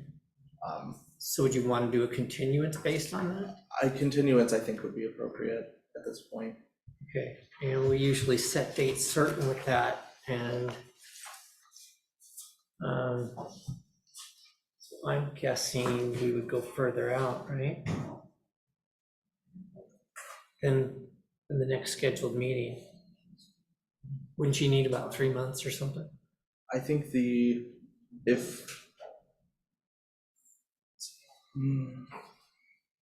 kind That's of fine. If you need 3 months, that's fine. I don't, I'm just Yeah. thinking you guys might. Sure. Yeah, date certain of sometime in March, would that be? Like March 8th? That would be a good date, I think we could. March 8th. Would that work for you, David? Yes. Okay. All right. Can I check my schedule as well? Yeah, Okay. I may be out of town. on March 8th. Yeah, Okay, I have to check. okay. I mean, you can put it down. Yeah. Why don't I just put it down for Yeah. for now? Great. Okay. So You're the talking about another one of these meetings or a meeting with Public Works? No, you'll meet with Public Works, before that. Right. yeah, before. And I don't know if it'll be in the month of December, but it will be, worst case scenario, early January. Just can't speak for those directors doing the next 2 or 3 Right. weeks. Okay. All right, and so the applicant has requested a continuance for the hearing for case file LU 0021-2022 Sweetbriar Hideaway. And that will be scheduled, date certain for March 8th, 2023. Okay?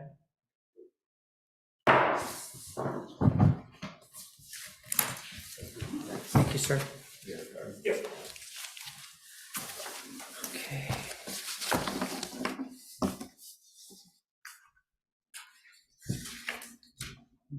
All right. Question, so when this gets rescheduled, will all of us that are in that neighborhood get notification of the new meeting when it takes place? Yeah, if you Yes, signed in, correct. yes. Okay. So did everybody understand what happened here? Well, we do, but we kind of had, wanted to voice our opinion of the plan in the first place. This is the cul-de-sac on Berryland Circle that he's talking about. And none of us were informed. And as soon as we heard about it was in April, May, when they come and posted some signs in her yard saying they were gonna build a road to the middle of the front yard. So we're not really happy with the way it's been organized and how it's come. That's why I'm kind of glad to hear the voices from a couple of you. This is my first meeting. I've never been to one of these. I've lived in Troutdale for 20 years. But it seemed like he should have done more work than he'd done, or somebody should have, to talk to the neighbors and talk to all the people what they wanted. Because if there's access going in through Berryland Circle into this new 7-home neighborhood, that's crazy. That's nuts. Yeah. That's another, It's actually one lot. So only one house is Oh, have access to That's that. what we were trying to find Okay. out. Yeah, Couldn't and the find house, anybody to the talk to. house that's on Okay. the north side was front yard. Hang on a second. So I think the point here is clear lack of communication. I see that. Like, he's Right. got an idea of what to do, we have no idea of what's happening. Yeah. Right, so, Yet we get a notice 30 days ago, by the way, And a picture. all this is gonna happen. Yeah. staff has your contact information, so we'll get something out to you. So what happens is, I appreciate you coming in, but the applicant asked for a continuation, so everything basically stops at that point. And it picks back up the next time they come in. Okay? So we'll be notified of the next meeting? You will be. Okay, so Yeah. nothing's been finalized. Especially, just please make sure you signed up outside so that we've got your contact information, okay? That'd be great. Because we are the cul-de-sac. Hi, cul-de-sac, okay? All right. Is there a general letter they can go out to neighborhood? We have a particular radius that a development notice is presented to. Okay. But it is it should be posted on the property itself, and it also is posted on the city's website. I just asked because there's a lot of elderly in that neighborhood as well, so I mean, they don't necessarily always, they have like doctors that deliver stuff, or people who deliver, they don't get out, or then people walk the greenways, whatever. So it makes it very difficult for them to be aware of what's going on, if they aren't able to expose themselves to that kind of environment. Okay. All right, thank you. Okay, with that, our next item is a work session with Home Forward.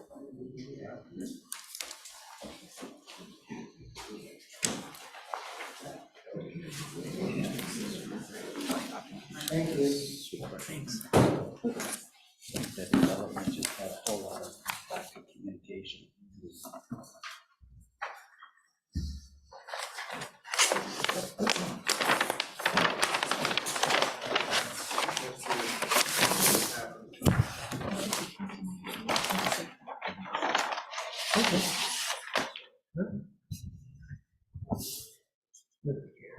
Well, I thought you were gonna say February.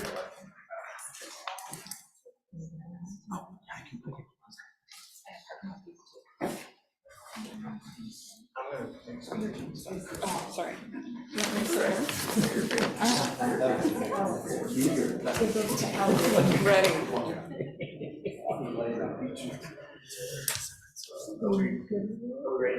We are. So I'm gonna make some very, very brief comments and then hand it over to John Southgate. And those brief comments are is that this is a follow-up from November 9th work session. And I think we have a successful work session. I think we collectively as a team, city and Home Forward, what we heard was from Planning Commission was a need to kind of better understand or come to some resolution on parking. There was a notion from Planning Commission that, you know, maybe the applicant wasn't necessarily hitting the parking mark that Planning Commission was imagining, and that there was a need for a public amenity, something special. That's the broad overview. I'm going to go into hand it over to John Southgate here, who will introduce him on the. Good evening, Chair Stephenson, members of the board, Planning Commission. Thank you for reconvening on this work session. All I really want to say is the agenda. It's probably going to be a little bit different than we originally thought. The idea was, after what I thought was a really great conversation last time, a lot of good conversation, no definitive resolution, but I thought a good set of feedback to Home Forward. So Home Forward has been working on responding to that, and that's why we are here tonight. I assume you're aware that I gathered that the City Council last night denied the street vacation, and that's, I would say, is an important element, not to get ahead of Amanda, but of the design. So that will have ramifications for a need to make probably some substantial changes to the design. So I don't want to steal your thunder. But the idea is still to let Home Board, Amanda Saul, walk through the response to your feedback from November 9th, and then your opportunity to provide further comment on the revised design that you see tonight. So that, I'm probably gonna have a smaller role tonight, but if there's any time you need me to summarize or keep things moving, I'm happy to do that. Thank you, Ms. Southgate. Thank you. Good evening, Commissioners. I'm Amanda Saul from Home Forward. I feel like I'm getting better at this every time. It's me and Pamela Camber, our Community Relations Manager, here with you tonight, and we have other Home Forward staff and our architecture team online. Hopefully you received our plans via email, but we also have hard copies to hand out. Thank you. Oh, there's more. I don't know. There's one more. Thanks. So I had prepared 6 pages of notes to share with you tonight to address your questions and requests for additional traffic study information, and to show you our new design that addresses the concerns that were identified at our last work session. We developed a plan that increases parking, decreases units, and creates what I think of as a fabulous park-like setting in the middle of the community that's available for the broader community. That would include a multi-use sports court, an accessible play area, and a covered patio adjacent to our community room that can also be used. Unfortunately, all that was predicated on the right-of-way vacation, which, as others have said, and I'm sure you know, was denied at City Council last night and was not supported by Planning Commission. With the right-of-way, we were able to provide 15 additional parking spaces and allowed for this beautiful open play space. I'm here tonight to continue to collaborate with all of you on a project that meets both our needs and one that we can both be proud of. Home Forward's mission is to create affordable homes for our community. In this case, we have a mandate from the voters to address our housing crisis across the Tri-County area and funding to support it. As we redesign in response to the street vacation, we'd like your input. What do you see on this site that includes affordable housing? What do you want to see on this site that includes affordable housing? And what does a successful project look like for you? I'm going to quickly go through these slides just to kind of get a sense of where we were going. Obviously, when we resubmit, it will be different than this, but okay, great, that's the first slide. Skip it. This is the original site plan. Sorry, if someone needs me to stop, just holler at me. Okay. No, I thought you were motioning. Oh, yeah, okay. This is the original site plan that we submitted with our original land use application. It has 94 units and 130 parking spaces, a parking ratio of 1.38. You can go to the next slide.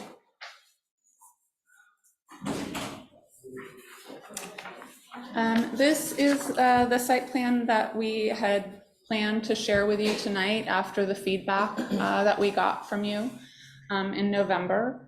It has 85 units, so a reduction from 94 to 85. It has 140 parking spaces for a parking ratio of 1.64. We have a nice, large pocket park in the center there. And that the pocket park includes a multi-use play court, sport court, a really nice play area, and a covered patio. Let's see, you can go to slide 3.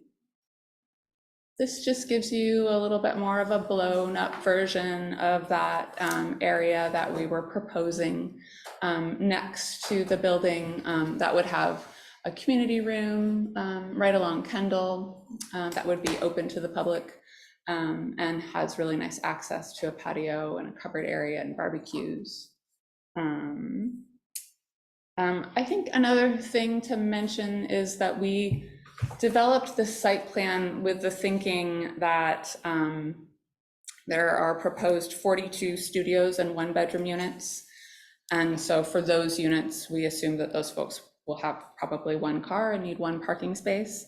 And for the other 43 units that are 2s and 3-bedroom units, we assumed 2 vehicles or 2 parking spaces.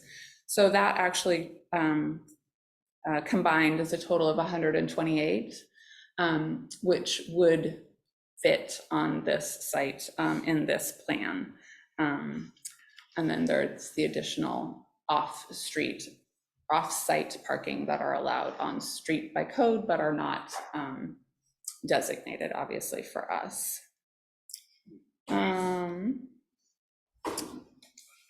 Let's see, you can go to the next slide. I'm kind of flying through this since, you know, it's not, okay. These are just precedent photos to give you a sense of how we imagined this outdoor space to be. A covered patio next to the community room is in the upper left-hand corner. We often include barbecues at our projects. And then the plantings kind of give you an idea of what our landscape architect has developed for lush plantings and sort of a different kinds of planting areas. So that oak savanna will be on the hillside that goes down to 257th, whereas in the central courtyard, there'll be more aspens and taller grasses. You can go to the next slide. This, once again, is to give you a sense of how at many of Home Forward's projects, we share our community space with the broader neighborhood. The upper left-hand project is a neighborhood playground at Humboldt Gardens, which is shared by the broader community. The middle photo is a community room at Stevens Creek Crossing. The bottom right-hand photo is also from there. So we do a lot of programming in our community room and in our exterior courtyard areas as well.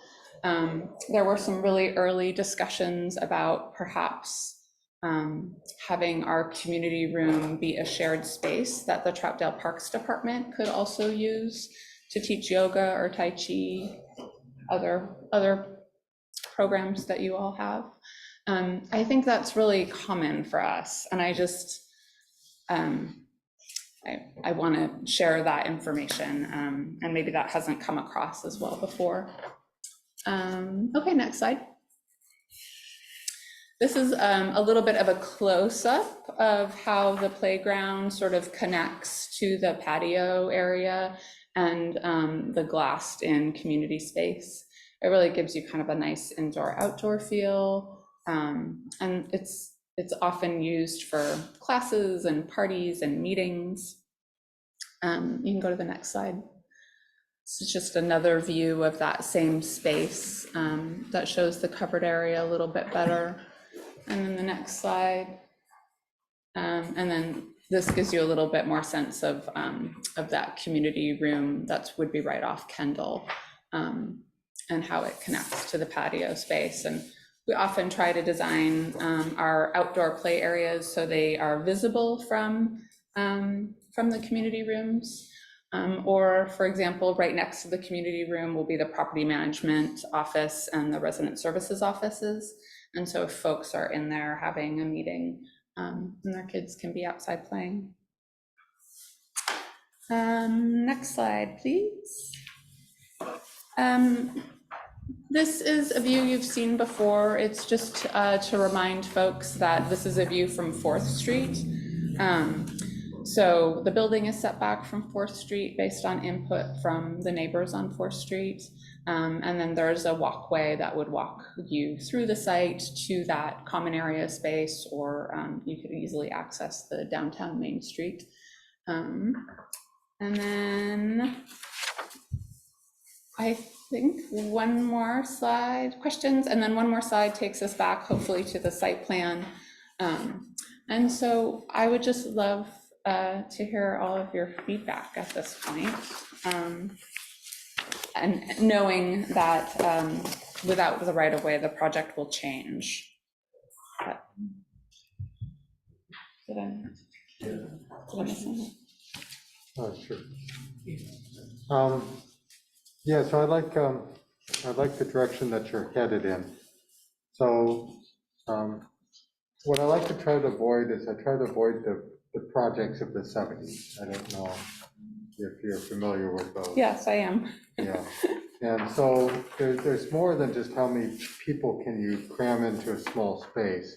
Oh, sure. But what is the minimum quality of life that we should expect people to live in, right? Yeah. So what happens is when it's too closed in, when there's not enough community to it, when they're stressing about whether they're going to have a parking space when they come home, those things all add stress and tension. And people have a tendency to act out when they feel undervalued or upset or angry, right? Sure. And it creates a miserable place to live. And out here in Troutdale, we tend to have fewer people that like to be closed in, more people that like a little bit of space. And maybe it has to do with anxiety. Not everybody's the same, right? Sure. Some people, pack me in with as many people as you can and I'm happy. Others, I need some space or Sure. I've got anxiety. And so having a development that is a nice place to live, even if it's dealing with people that are of lower means, right? That they're still happy and have a reasonable standard of living while they're there. That's what's important to me. Thank you. I think I think people at Home Forward, and I know I personally agree with everything you're saying, right? Like, that's really important to us, that we build communities that are successful for the people who live there. And just because people might have a lower income doesn't mean that they shouldn't be able to afford a home that's well connected and giving them options of places to live. Not everybody wants to live in Portland. Right, have a good life. Yeah. So I like the community aspect that you integrate into this, so that's commended. I do like to see that. Thank you.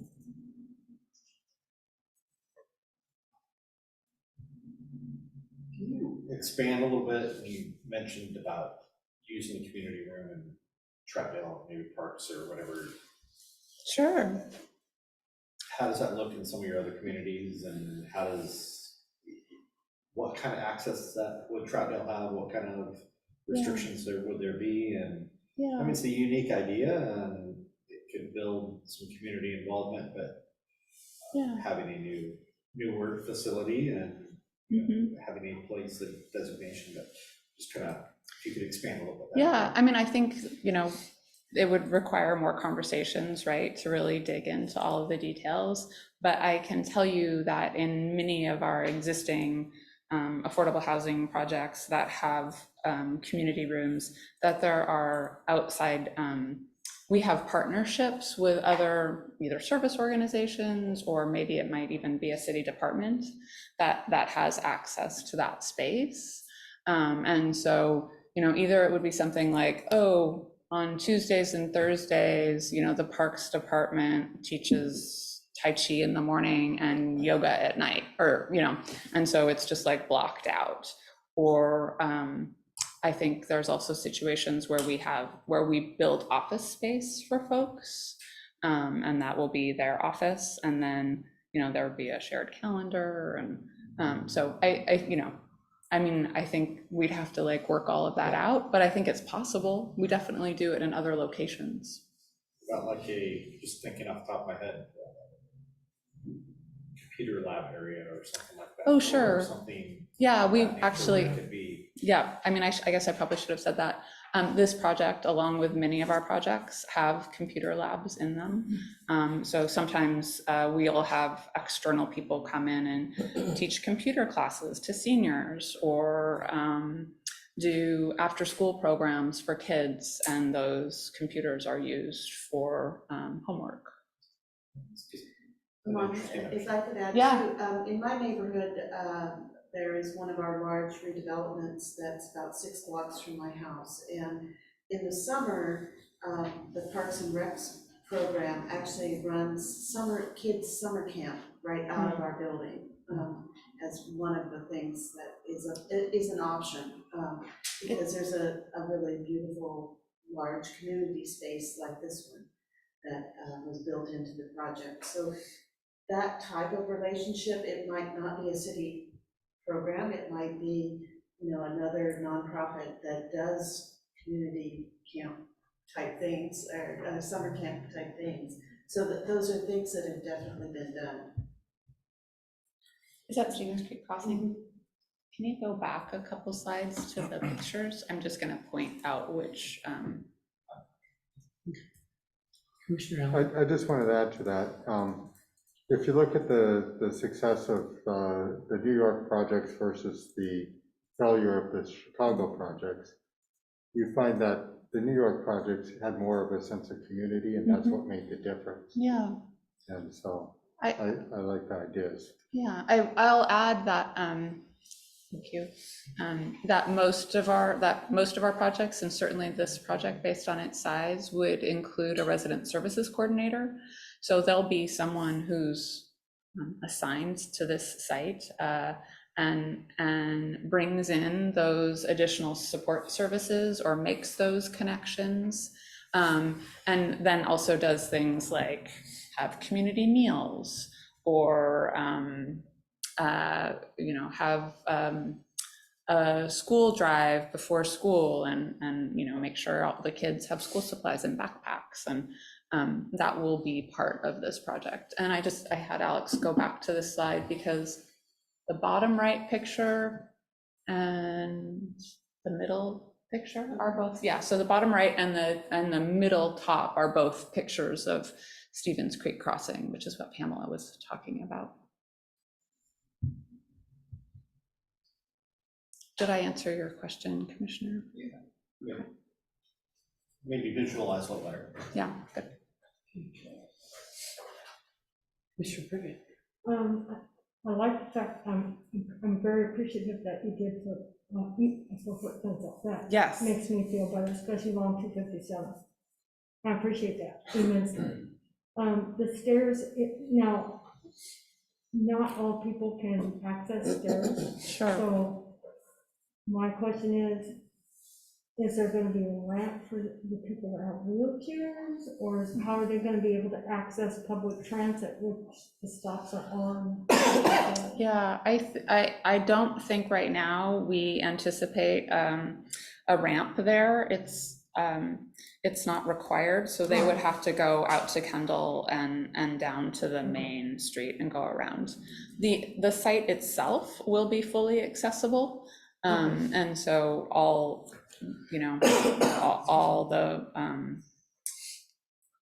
the pathways and driveways and all of that will be accessible. I have only one concern: the stairs coming off of 4th Street makes it, at least it shows it here at the top, where parking,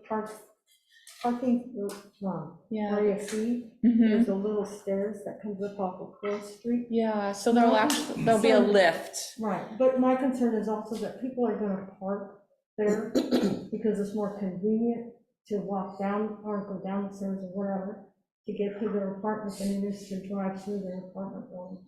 And it's not your fault, it's not anybody's fault, it's just that people are a creature of habit. They're going to take the shortest route they can. And so I just want to make sure I understand what you're saying. You're concerned that people are going to park on 4th, right, and then walk down the stairs instead of parking in the parking lot.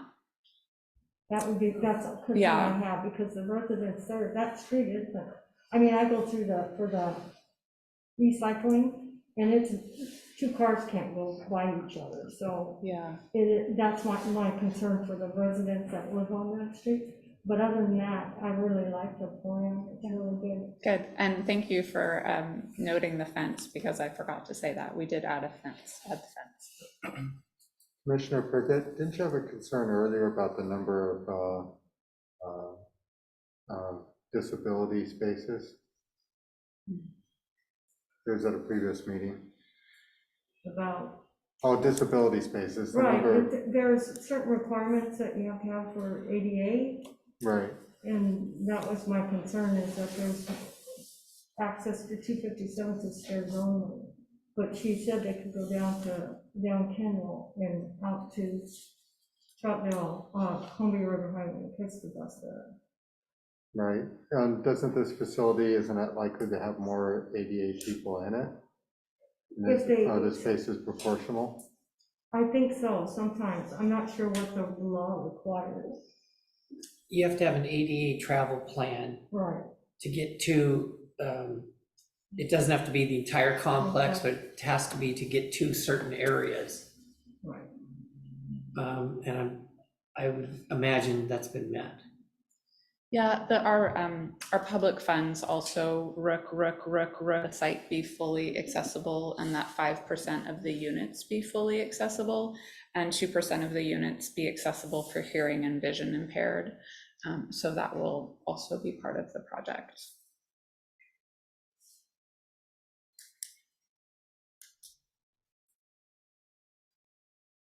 Okay. I've got two items to cover, actually. I'm not sure how much of this we really should have a say in, but I'll mention a couple things anyway. First one that came to mind was the pickleball court. It's a nice idea, but there's a proposal to convert some of the tennis courts at the Troutdale Park into pickleball courts. And that was nixed by the neighbors, because I don't know if you've never actually been to a pickleball event, but my understanding is it's very noisy. It's a solid paddle, like a ping pong paddle. Yeah. And solid balls. So I don't think that's a good idea in that setting. It's going to be echoing off the walls. I've heard that it's quieter than basketball, though, so. But there were some serious items. So with the loss of the Second Street vacation, so everything's going to have to shift south. Yep. And 4 council members that voted against that last night. We're not going away in January. So, so I don't think you're going to get a reconsider. We're not, we won't go back and ask for that again. Okay. Yeah. A couple other things. I like the idea that you reduce the number of units because that lowers the parking requirements. But the biggest cut in units was to the studios, which I would expect to have the lowest parking demand. I would prefer to get rid of the 3 bedrooms entirely, because the more bedrooms you have, obviously, there's more demand for cars. You might have a family with teen drivers. Can I respond? Fairview, for example, the way their parking requirements are set up for multifamily is this bedroom based. A lot of cities do it that way. Yeah. 1 bedroom might be 1 space, right. 3 bedroom might be 2, etc. So that was my main thing. But you're getting there for me, but you're not there yet. Yeah. I'll just. I think that's all I had. The parking, the units.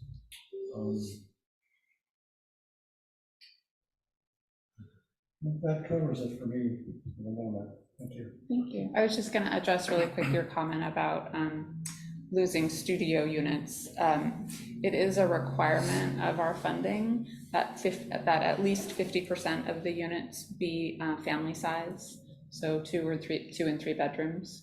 So that's definitely factored into our decision about which units to cut to still be in compliance with our funding.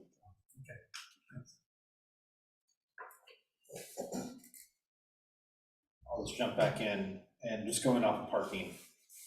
That is my biggest concern. It's been my biggest concern since day one. And why it is my biggest concern is because of downtown. And if there isn't enough parking here, the residents are gonna park downtown. And my biggest concern down there is just gonna hurt business. Now, are we gonna get some business from the apartments? Hopefully, probably, at some point, they're gonna walk down and they're gonna contribute. But already right now, for me personally, when I go down and try to get my glasses, try to have dinner, try to have a beer, I'm already circling to get a parking spot. So I don't think this is gonna help that. So the ratio of parking will keep coming back. Sure. And I'm just really concerned of what that's going to do to the businesses down there, because I don't want to lose any. I don't want our community to lose any of the amenities that we already have. Sure. So. And I bet the people who live here will want to use those businesses, right? It'll be an amenity for them Right, too. right, exactly. Yeah. And, you know, hopefully it all is a win-win. Right. I think we're getting closer. I would share Commissioner Richard's comments there. I think we're heading in the right direction. I love the fact that you brought up the community center and the involvement there, and it's kind of like a bonding thing there to help that. It makes me feel better about the project. But parking is definitely top of mind. So my question is, what do you think you're going to have to cut in order to move parking south?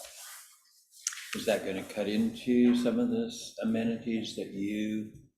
I would imagine, yeah. I mean, it'll take our design team a little while to redesign and get back into it. We'll have to build a cul-de-sac on the north end where the right-of-way is. So that'll take some engineering and a little bit of time to figure out. Cul-de-sac required? What's that? Is a cul-de-sac required? No, the cul-de-sacs required. We'll be looking to the design team and shaking her head yes. So. According to Travis Holt. Okay. Yeah. That's what will be required there. Is that about, I'm going to interject, I've been working on this kind of project before, is it for fire apparatus? Because if there's a way, and I have like a plan, is there a way for a fire truck to go all the way through the site and not have to rely on turning around in this little stub of the street? Yes, right now there is a way, if you could go back to the site plan. Right now there is a way for a fire truck to go all the way through the site. I've heard yes, I've heard no. I thought I've heard no. Yeah, I thought it was off of 4th Street was originally what I thought it was. But then I've heard both ways, so I was just looking for clarification. Sorry, you've heard both ways about being able to go through the site. About access. A cul-de-sac.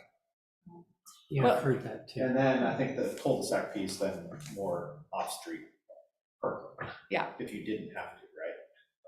Right, if we didn't have to build the cul-de-sac, you'd get 15 parking spaces up there on the north end of the site. But we ended that discussion last night. That would so. change based on the cul-de-sac piece. Right, yeah, so the cul-de-sac will kind of go where it says driveway and 15 parking spaces up at the kind of the top of the page. Okay. And my understanding, at least from the comments that Travis Holt wrote up, is that a cul-de-sac will be required. We'll look into that. I'm not totally sure about the bottom line is that we're going to have to meet fire, life, and safety issues. And there's different ways to get there. You can get there through, can you bring a truck in? Can you do it with sprinkling? They call forward sprinkling. Can you do that with different modes of access? The answer is yes. When you do it with different modes of access, is that going to be restricted at certain times? Is that going to be bollards that are just for fire trucks? So the bottom line is it raises a lot of questions. And given the fact that Home Forward, their design team needs to redesign, it's probably premature for them to even throw something out at this stage. But they're going to need to meet fire, life, and safety code. So the impact of all those things on the site plan, I'm not a designer of this, but it's probably a little bit premature. But it does affect parking, which affects our decision. Well, sure. I mean, there's many different ways to cut this, loss of the right of way affecting parking. I mean, there's many different things that affect parking and this, that, and other thing. Yep. It's square footage. Yeah. And sometimes it's square footage, and sometimes it's site layout, street light layout, dimensional standards. I mean, it's just.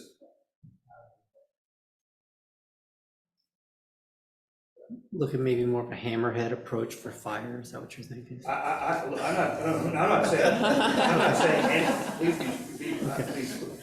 But maybe that would work. I'm not saying anything, but I don't think the team knows yet what it is. So No. I think it'd be premature for me to throw something out. I'm not privy to those conversations. They're really fast and they're a great team, but between last night and tonight, we were not able to redesign. Home Forward's a bunch of slackers.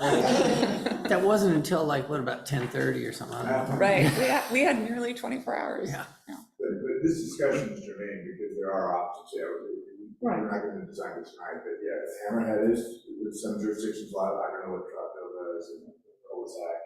And, it strikes me, you may even have enough room within the right of way, just eyeballing it to have angled parking and, so you could have more parking in the street, not on the private side, but you could have more parking within the right of way to help alleviate the challenge. Parking issue, yeah. So my question, I need some clarification. Driveway and 15 parking spaces is all going away? Yes, that is basically where the cul-de-sac will have to be. So we'll have to redesign substantially. So you'll put a cul-de-sac in that space right there? So what is the access parking on the west side? Is that driveway going away? Because we can't have access off of 4th Street, right? We can technically have access off of 4th Street.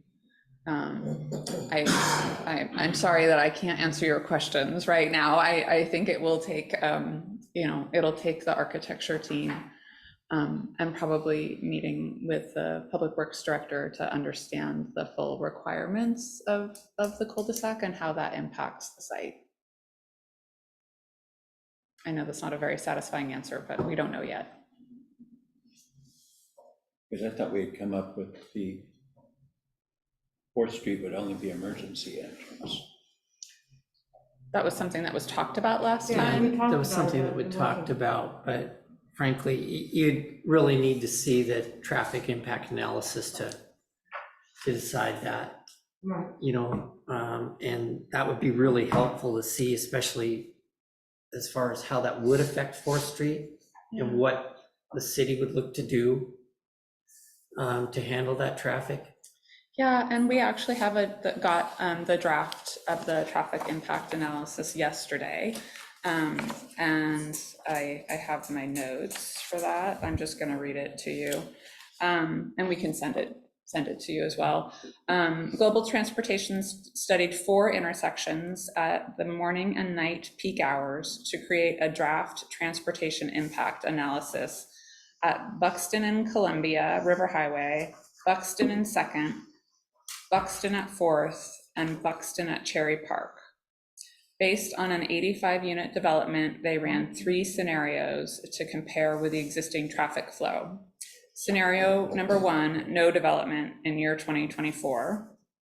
Scenario number 2, 85-unit development without access to the site from Fourth. Scenario number 3, 85-unit development with access to the site from Fourth. In all 3 scenarios, site trips at peak hours do not significantly impact the operations of any of the 4 intersections. For example, in 2024 at Buxton and Fourth Street in the afternoon peak hours, the amount of trips without the development would be 14.8 trips.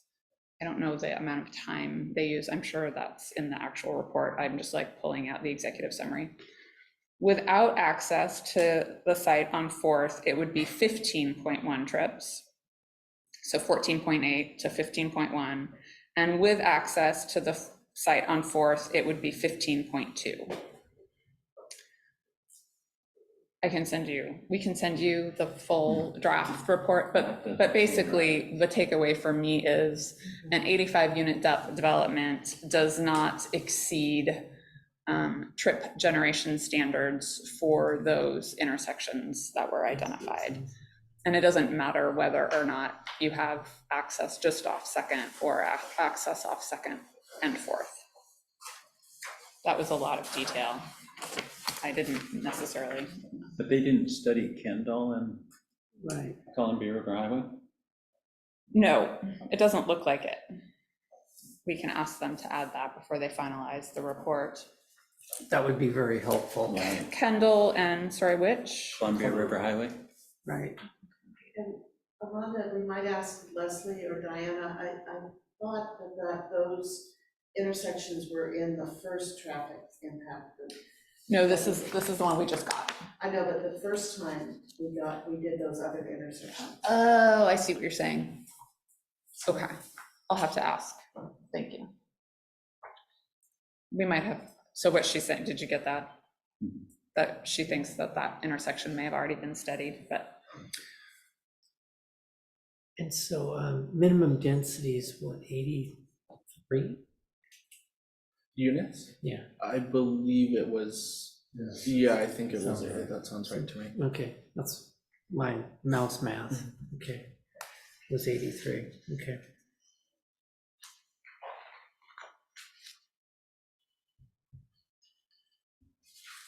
Are there any other questions or? No, this is a lot of work. And I'll speak for you guys and say we appreciate this. This is a lot to do, and frankly, you've come a long way from where we were. Correct. Thank you. Okay, and Chair, yes. could you give us a better idea of how big a chunk that cul-de-sac? You're talking about a cul-de-sac at the west end of Second, is that right? Yes. And if it's anything like the one at the south end of Kendall, that's a chunk of land. Yes. Yeah. That's why I would sort of suggest to sort of not get into all of that Yeah. at the moment, because we're presupposing that we know that it's a cul-de-sac or not a cul-de-sac, and there's many different ways to get there. I mean, the goal again is access and fire life and safety. I think the team should be given the opportunity to sort of figure that out as opposed to answering questions on the fly. Okay. But no, it's a very good point. You know, it's like that's a pretty major hunk of land to do a cul-de-sac there. Yeah, it seems like not cul-de-sac would be a better way to go. Yeah, all the way around, really. I just want to say thank you for listening and sharing with us. It's been amazing. I know it's been a long process, but you're doing a great job getting us almost together here. Thank you. I feel like it's been really helpful to have these work sessions where there's opportunity for conversation, and, back and forth conversation, right? So I thank you for your willingness to continue to work with us and figure out a project on this site that will serve your community. Will be a good place to live. Thank you. We did have one member of the public asked to make a comment during this. Chris Edwards, is he still here? Okay. Chris was the gentleman who spoke earlier today, and he kind of got me in the hallway and said, making a suggestion. I suggested it was a work session, not necessarily, and I could have been wrong, because I asked him just to contact me directly for a heads up. So, okay. No, that's fine. Okay. Yeah. Well, thank you. We'll Thank you. continue to work with staff. Public is. Would it be possible just to make one quick comment on parking? Yeah.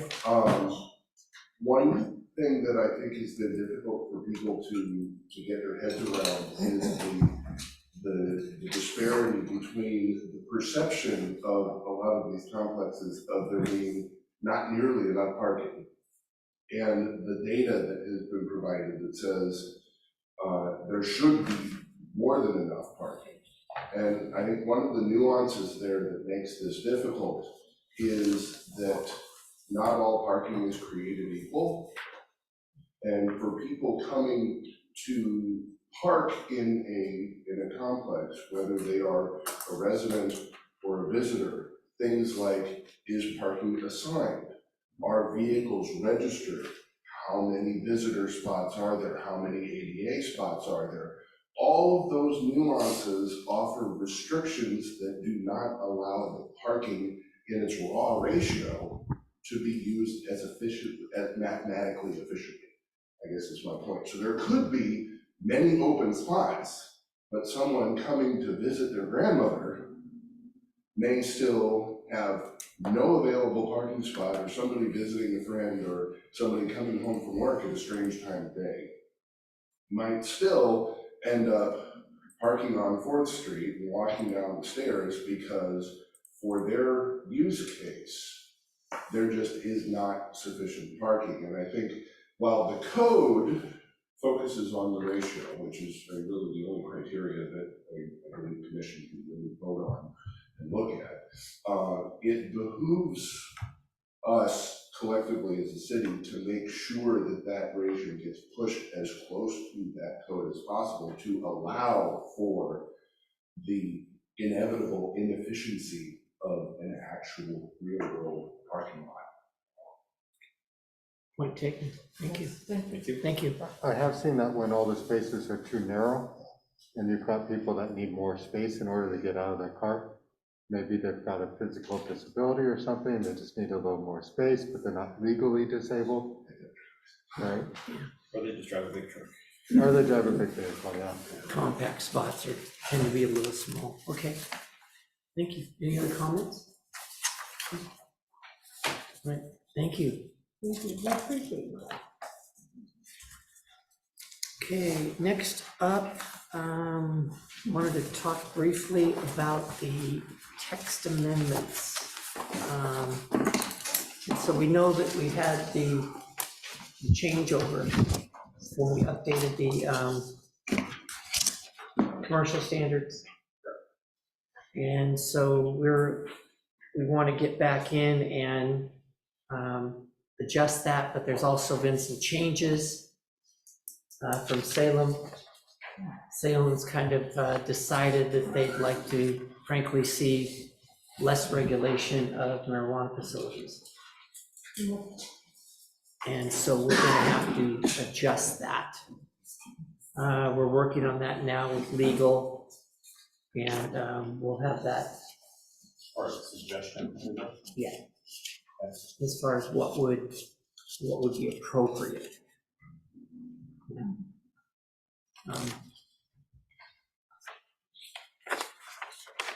But yeah, they're. Have what? Why don't we just have a statement, what we need to do?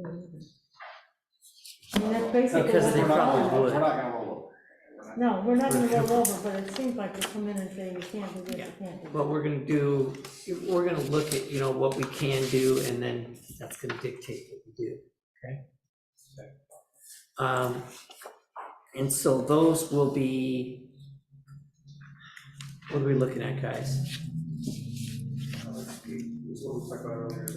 Yeah, as far as timeline Yeah. for this thing, I think depending on when legal can provide some type of like feedback for us, I think we're hoping to potentially start that DLCD 35-day notice window January 1st. Okay. Somewhere to leave most of January to have that comment period open, and then shoot for the first planning commission meeting in February. Okay. So I think that is enough of a window for us to get started, because we just have to send DLCD the notice that we are going to be making a text amendment. We don't have to have everything fully fleshed out at the time when we start that that window.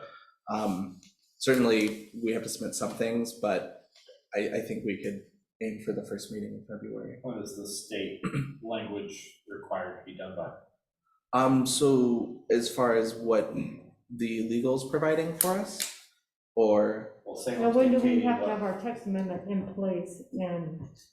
I believe to notify the state, we have to just send them the notice of application itself. The state's telling us we have to do it. Correct, yeah, Is there a timeline that we have to have it done by? The text amendment? No, No, we're doing the text amendment. yeah, it's not a state imposed timeline We're on doing it. it. Oh, We just have to notify any changes to our development code, no matter what it is, they require 35 day window. Salem was telling us we have to. No, Salem has adjusted some of the code, or what, the regulations. Chair, we want to be responsive to you and the planning commission, but, we don't have the hugest staff, so I just would say that once we get direction from Eagle, I would say that's when the clock starts ticking, Okay. And so, and I would sort of. Because then we know more. What's that? Because then we know better, right? Yeah, I appreciate Alex saying that, but it might take a little bit longer than that. And I personally would like to call it a 45-day window once we get started, so it might be mid-February or something like that. But I just want to make sure that we have the ability to do this and the other work that's on the plate, and we still need to get direction from legal. Okay. And so, best case scenario, we try to start the clock Jan 1. Yeah, and we can come back and report to you how we're doing for sure, but just wanted to give you a heads up. That'd be great. Okay. Anything we can do to help, we'll do it. Thank you. All right.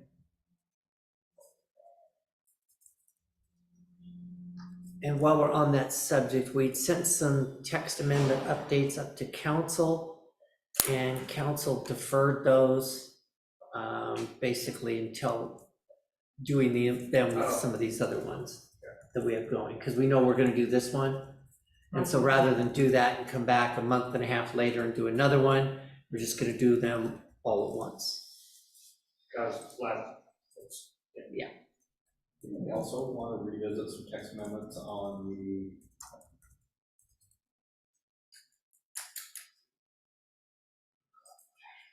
Industrial? Yeah, industrial. Those are the ones that went up, and they're on hold now, okay, because we're doing these other ones. So we'll just try to do it in one big batch.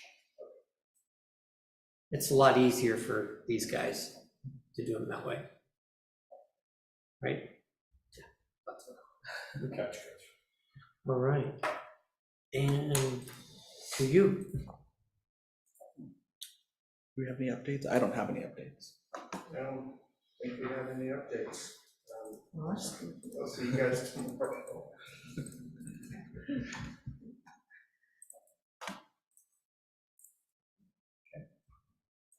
No.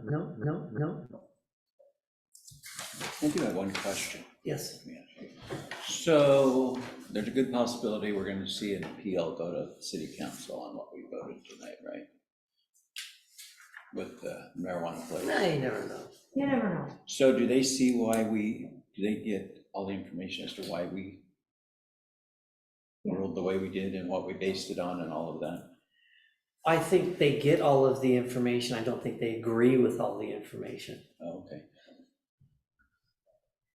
How's that? I think they have a different interpretation of what the school is, or at least that's what I've read coming from their attorney, is he doesn't view that as a school, views it as a college. This is. I'm talking about the city council. Yeah, that's. He's talking about, are they getting? The appeal, he wants to know if City council, sees everything. The city council see everything? Yes, they do. yeah. Because they're basically analyzing our work at that point. Okay. That's it. Oh, I'm good. Okay. I want to thank the staff for all their hard work and welcome. Thank you very much. You all have a nice holiday season, Merry Christmas, Happy New Year, and hopefully we don't get snowed in. Commissioner Wilcox? Thank you. Okay, the other thing, okay, last night, the council did forward on the transportation plan. A couple little amendments to it. I should have said that in my staff report, yeah, last night, like Peter said, TSP passed, which is great. It's been a huge lift, over a year effort, multiple meetings, way before my time, and it was good to see, council approve that. Again, with multiple changes, very minor, they were very happy, staff, I think we were able to organize the materials in a way that was a lot easier for council to review and to understand, and I think it was well received because it passed. That's a good thing. It was good. The Town Center Advisory Board is meeting tomorrow. And this is, I think, kind of an exciting thing. That group is looking at development proposals for the Confluence site. And I'll see if I'll have the heat on. let's see if you have the heat on. Oh, I have one more thing. Yes. I just want to make sure everybody's aware that we do have a new chief of police for Troutdale. From PSAC, we have Chief Asbo. So new blood in there. See how long he's around, but seems very eager. Just promoted to a captain from lieutenant, so he's jumping into full speed. So a lot of good stuff going on. Thank you, everyone, for being here. Thank you, staff, for all the work. This was a heavy load tonight. Everybody got their money's worth, I think. We sure got paid good. We got paid good. We usually get paid good. But just thank you all for all that you've done, and I'd like to wish everyone a Merry Christmas and Happy New Year. And with that, I moved that we adjourn. I'll second. okay, we have a motion second to adjourn. All those in favor? Aye. Opposed? Okay, we are adjourned. Thank you. You're not gonna listen. Andy, where'd she go? I want to stay on my.